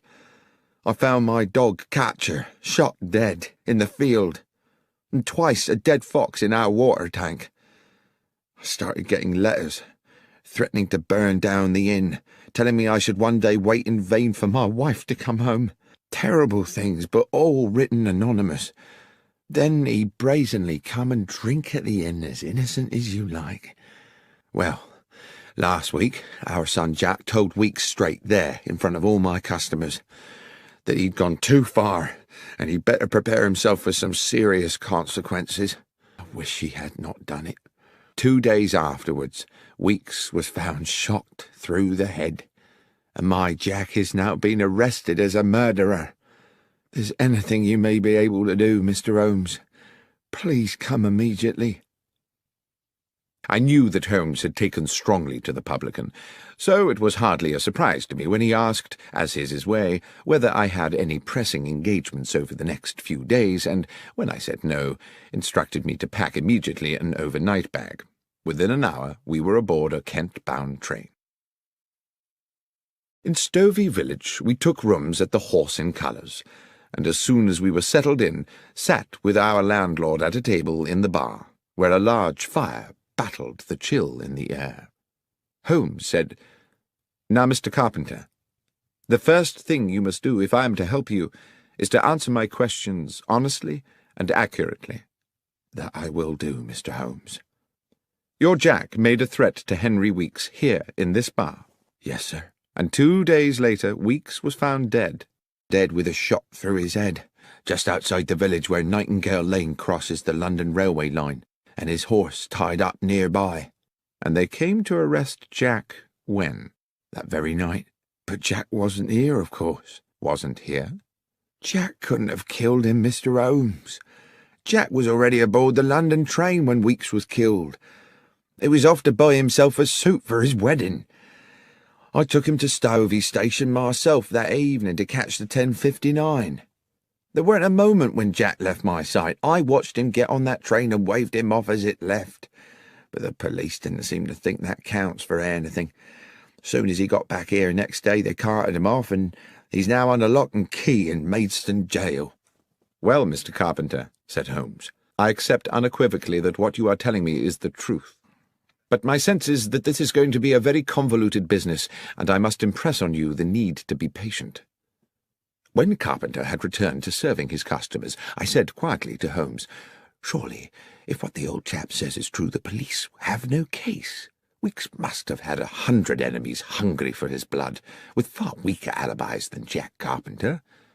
"Perhaps so," said Holmes, "but I fear the word of a father in defence of a son is unlikely to be regarded in court as compelling evidence, especially when the police have their minds made up in advance. Watson, I've a suspicion that things may get a lot more obscure before they become clearer.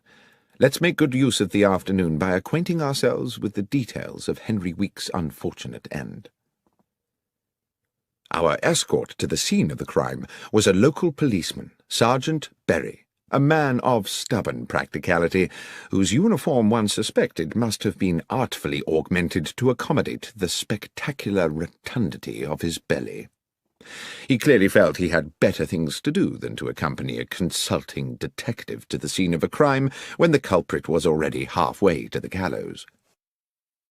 Walking from Stovey village, we arrived at a spot about 30 yards from a level crossing, where the main London railway line traversed Nightingale Lane.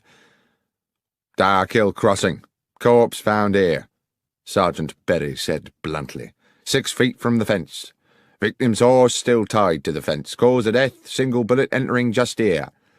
He put a plump finger in the centre of his brow. "Weapon?" "A gun," said the policeman insolently. "I am aware," said Holmes, clearly irritated, "that if a man is killed with a bullet, then the probable source of the missile is a firearm. What I want to know is whether the weapon has been found, or, if not, whether anyone has deduced the type of gun from the type of bullet." "No gun found," said Berry. "As for the bullet, far as I know, it's still at the end of a short tunnel into his skull."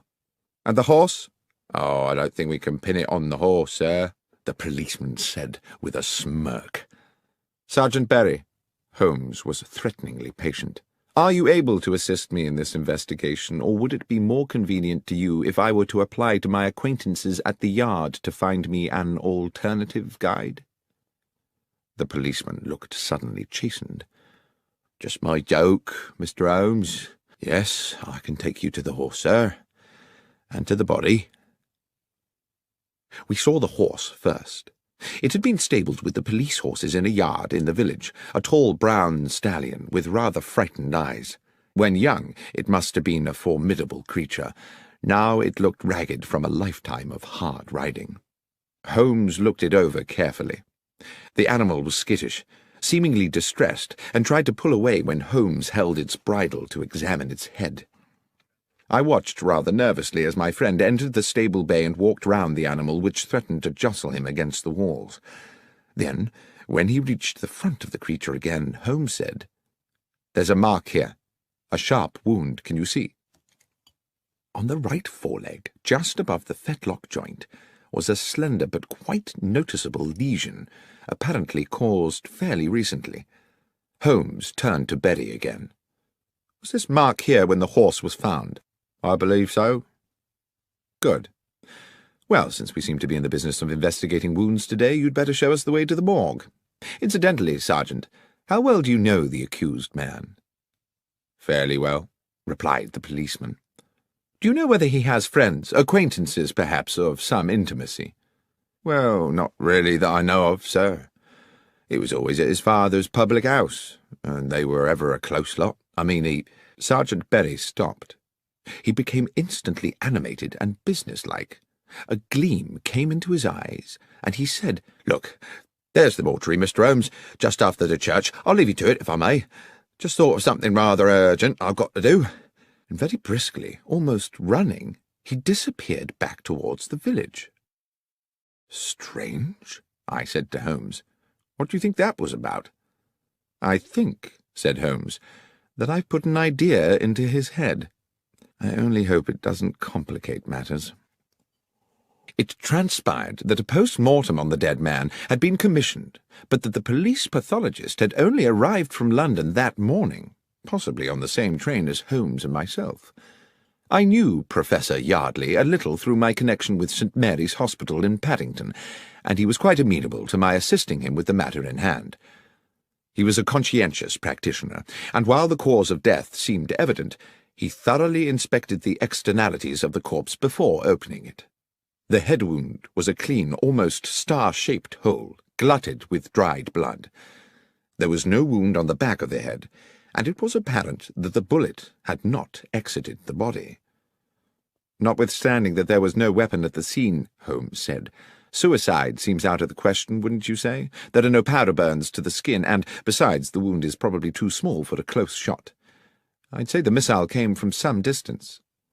The bullet had, it turned out, penetrated the brow and lodged deep in the parietal lobe of the brain, but, as Holmes had suggested, the hole in the skull was small, and there was not the dramatic shattering of bone one might have expected from a close shot. Suicide, Professor Yardley concurred, was not a possibility. "We are certainly looking for a murderer, then," I commented to Holmes as we wandered back towards Stovey.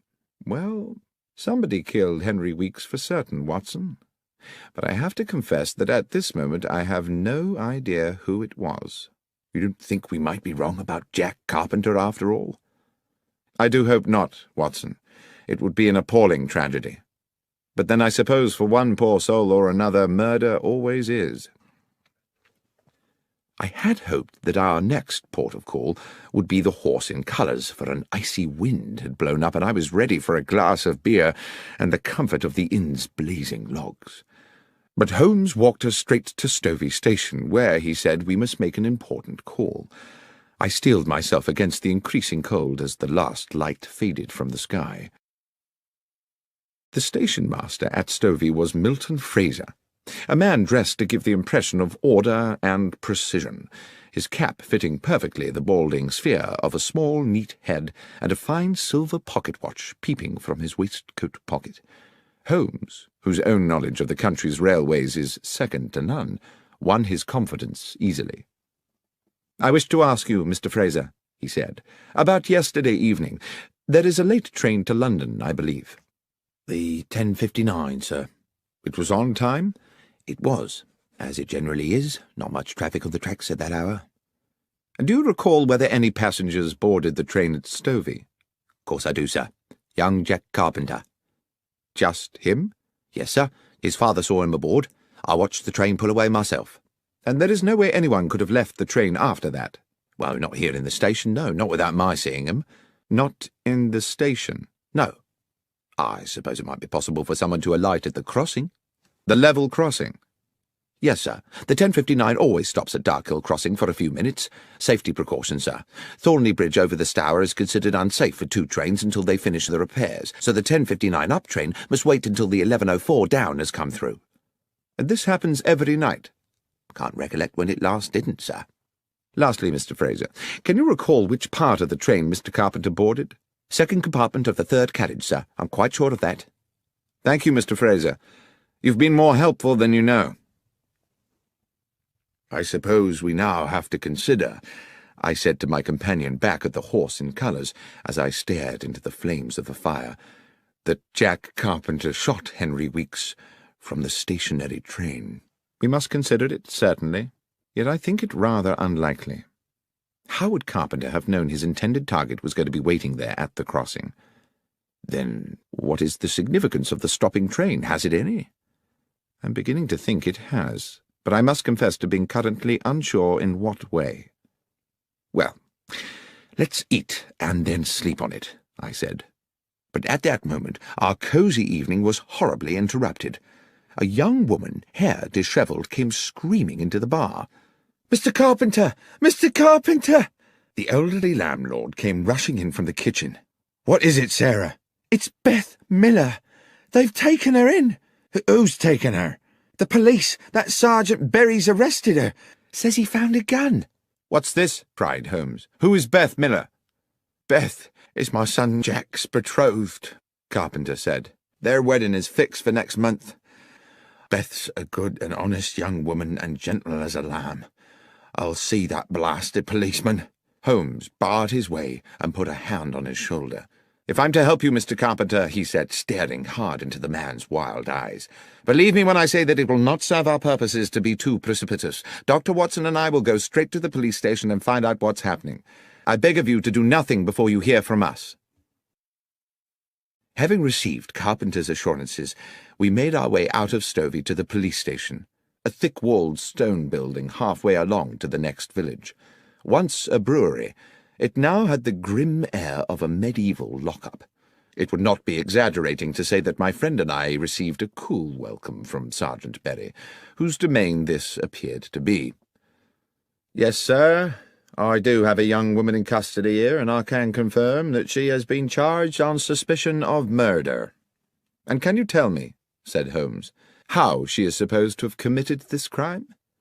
"Well, obviously, sir, we don't know all the details yet, but with a bit of imagination, an intelligent person might construe that she had lured Mr. Weeks to Nightingale Lane on some, shall we say, enticing pretext, laying in wait for him, and dispatched him with a bullet as he tethered his horse."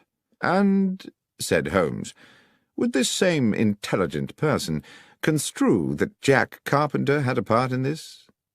"Well, yes, sir, that person, assuming he was using his faculties, would conclude that quite obviously Jack Carpenter was an accessory before the fact, and therefore equally culpable." "Thank you, Sergeant," Holmes said, "for simplifying what I, in my sluggishness of mind, had considered a mystifying problem. Might it be possible for us to see the prisoner now?" "I'm sorry, sir, I couldn't permit that." "Or should it wait until I have received authority from my good friend Superintendent Wales at the Yard?" The policeman licked his lips, pretended to consult a piece of paper on his desk, and said, "Well, as you say you are a friend of the Superintendent, sir, I'm sure 5 minutes wouldn't hurt." We were shown to a cavernous room where rusted iron remnants of the brew-house remained bolted to the walls and ceiling. The large skylight had been set with bars, and there were no other windows. A pretty dark-haired girl of no more than 20 years sat at a wooden table. She reacted to us with suspicion as we were admitted, but no sooner had the constable left us alone with her, and no doubt largely in desperation, she confided in us readily. "Miss Miller, we have a limited amount of time," Holmes said to her, "and you must tell us everything you can about this business." "Yes, sir, I'll try. I think I may have done something foolish, sir." "Foolish?" "I think I were the first to find the body, sir, you see." "Well now," said Holmes, "I had certainly not guessed that." "I'd planned to see my Jack on the London train," she continued, "but we was held back at the farm delivering a calf, and I knew I was likely to miss him. The train usually stops by Dark Hill Crossing, so I thought if I cut along Nightingale Lane, I might be able to wave him off. But when I got there, the train was already disappearing across the bridge. Then, a stone's throw from the track, I saw a horse tied up to the fence, and something on the road beside it. When I got up close, I saw who it was, Henry Weeks, covered in blood, and next to him the gun." "And you picked up the gun?" I asked. "Yes, sir." "Why? Why did you not go directly to the police?" "Well, sir, because I recognised the gun. I meant to hide it somewhere. It was Jack's gun, you see." I failed to conceal my shock. "Jack's gun?" "So you took the gun," Holmes said, "because you thought Jack Carpenter might have killed Weeks?" "Yes, sir. That was my fear." "Even though Jack was on the train?" "I didn't know how long Weeks had lain there, sir. It's a lonely place, and he might have been there for hours. So that didn't look good for Jack, departing as he did the very same evening. I weren't sure of nothing, Mr. Holmes, except that Jack was likely to get the blame, everyone knowing about the venom between him and the Weeks family." "And what," Holmes said, "did you do with Jack's gun?" "Wrapped it in my shawl, slung it on my shoulder, and took it home to hide it. But I was unlucky. On the way I passed Sergeant Berry. I think he must afterwards have puzzled over my strange burden, for he came today to search the cottage, and that's when I was arrested." "But Holmes," I said, "if the murder weapon was beside the body, doesn't that at least establish Jack's innocence?" "Unfortunately not, Watson. The assumption we had made was that the murder occurred while Jack was on the train. If it happened well before that, I fear that either he or Miss Miller here remain the prima facie suspects." "But I didn't kill Henry Weeks, sir. I swear to God." "I don't believe you did, Miss Miller, but we have to convince the police of that. Be hopeful." But as we walked back along the lane that evening towards Stovey and the horse in colours, Holmes seemed somewhat less certain. "I have little to go on at this moment except instinct, Watson. I do not feel that Jack Carpenter killed Henry Weeks, and I feel even more strongly that that young woman did not do it either. But feelings, I'm afraid, are not evidence. Let's hurry back to the inn and hope the bar is still available to us. Then we can make an assessment of these matters in comfort." The inn was closed to customers when we arrived, but Mr. Carpenter hastily provided us with a bottle of whisky and some bread and cheese. The fire was still glowing bright, and I sat there for a good hour while my friend went away to ask some questions of our host. Eventually, he returned and reclaimed his seat beside the fire. "Can we number the suspects in this case, Watson?" "Well, apart from Jack Carpenter and the girl Beth Miller," I said, dropping my voice, "I suppose Jack's father, our landlord, is another possibility." "Yes, and since we know he saw Jack off onto the train, either he or his son would have needed to commit the murder some time earlier. But how early? I've just spoken to him at length. He assures me, and I believe him, that there are plenty of people prepared to swear that both he and Jack were here all afternoon, and Beth spent the day at farm work. Even so, if the police go ahead and prosecute a case against one or all of them, there's a strong chance a jury might find them guilty, based purely on the assumption that they would at some time have had the opportunity. We are not out of the woods yet, Watson." "I see what you mean. Our inquiries seem to have stalled, rather." I refilled our glasses from the whisky bottle, and Holmes puffed at his pipe. Then suddenly he said, "The secret is on that train, Watson. I'm sure that's where it is. What time is it? 20 minutes to 11. Come along. We might just get there before it leaves." It was an old cart that transported us post-haste along the hold and muddy lanes of Stovey, so that we arrived at the station splattered and not a little shaken. We were, however, in good time to meet the 10:59. Unfortunately for us, the station-master, Mr. Milton Fraser, was again on duty. Despite his obvious respect for my friend, however, he became instantly resistant on hearing Holmes's request.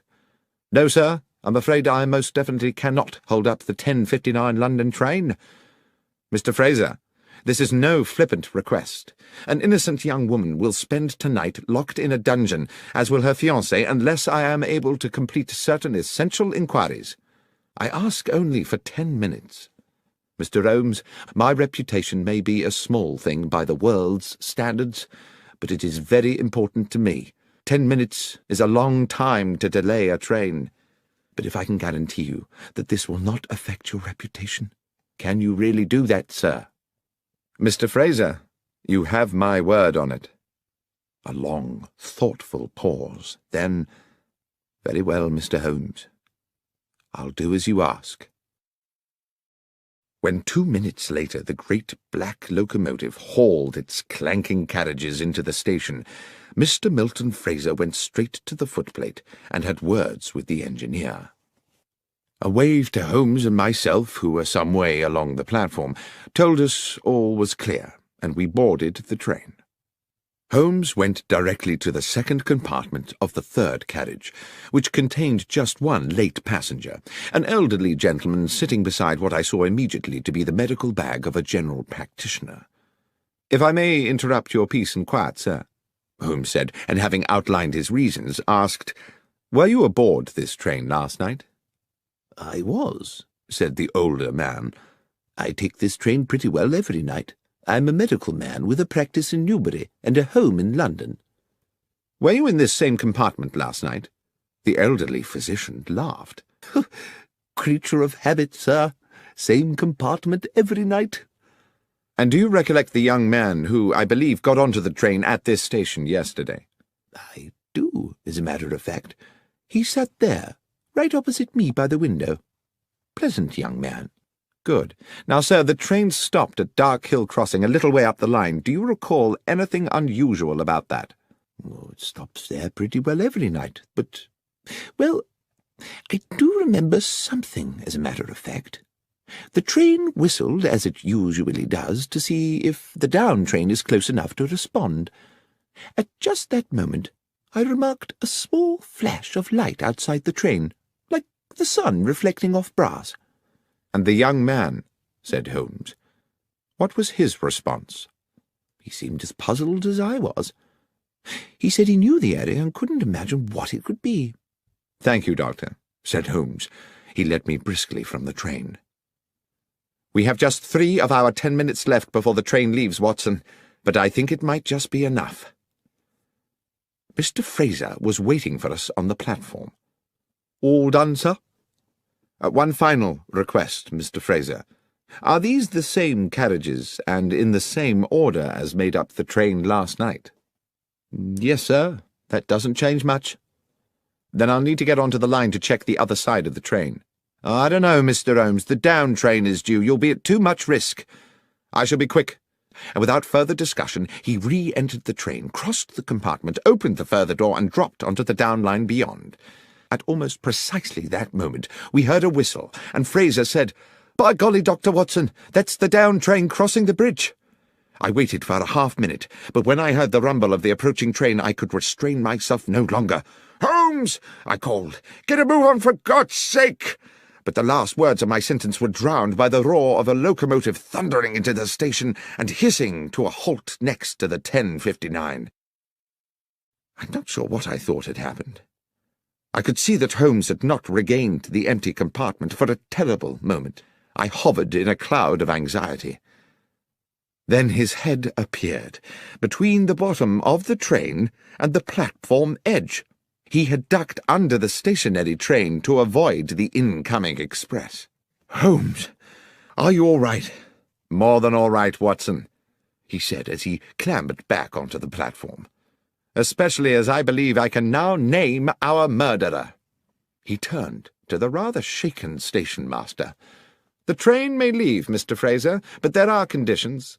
I see there are no facilities for uncoupling a carriage here in Stovey."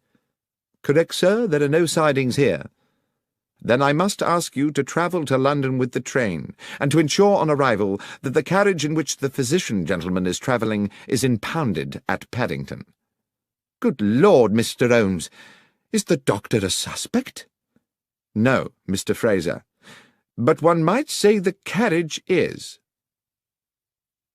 Despite his misgivings, the station-master was heroically compliant, and directly he had arranged for a message to be sent to his own family, he boarded the 10:59, which had now, for one night only, become the 11:25, and the train pulled out of the station on its way to London.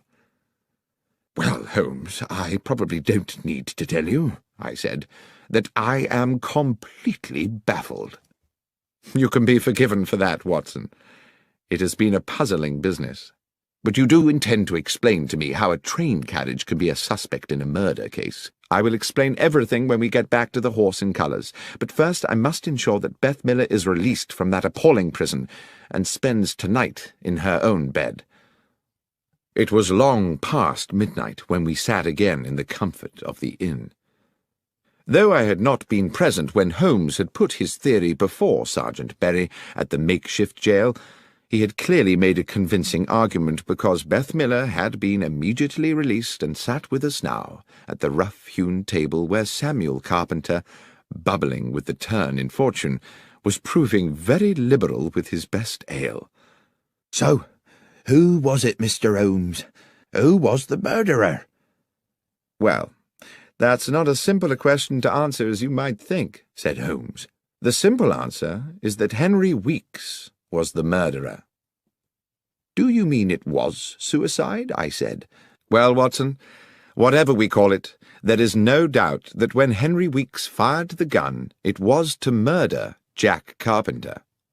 Around the table, Mr. Carpenter, Beth Miller, and I, all wearing similar baffled expressions, sat staring at Holmes, waiting for him to elucidate. "Henry Weeks," Holmes said, "went to the spot with the intention of killing young Jack. He knew the train would stop there, and he meant to get a shot at his victim through the carriage window. Things seemed to be going well for him. Jack Carpenter was sitting on the stovey side of the train, so Weeks would have had a good view of him from the lane. Here is what I believe happened. Weeks took aim, but at the very moment he was about to squeeze the trigger, the train blew its whistle. My guess is that the horse reared up and kicked the butt of the gun, hence that wound on the beast's foreleg. The gun went off." "Ah," said I, "that flash of light the physician on the train mentioned." "Precisely. The sound of the shot was probably drowned by the noise of the train.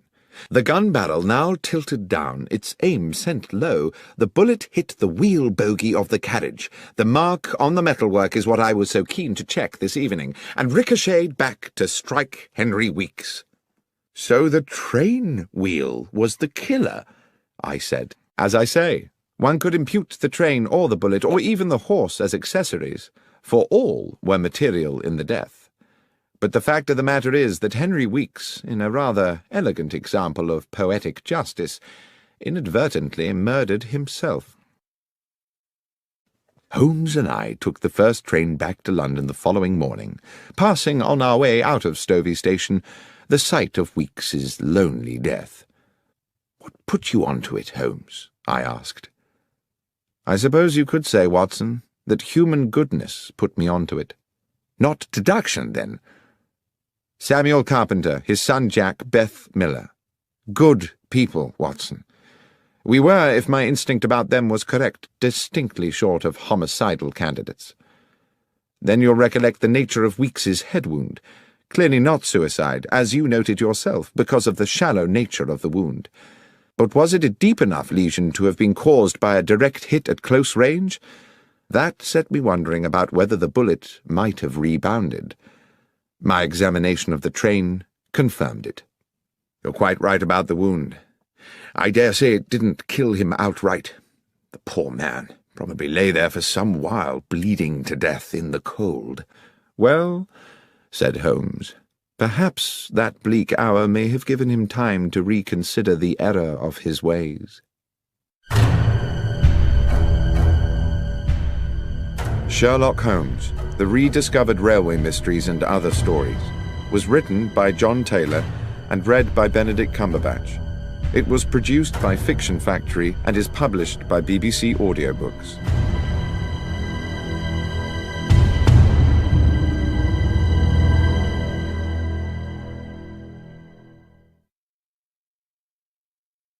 When I was young, it contained the treasures of boyhood, a catapult, a lump of beeswax, the carapace of a crab. For many years since, it has been the repository of an archive, admittedly a rag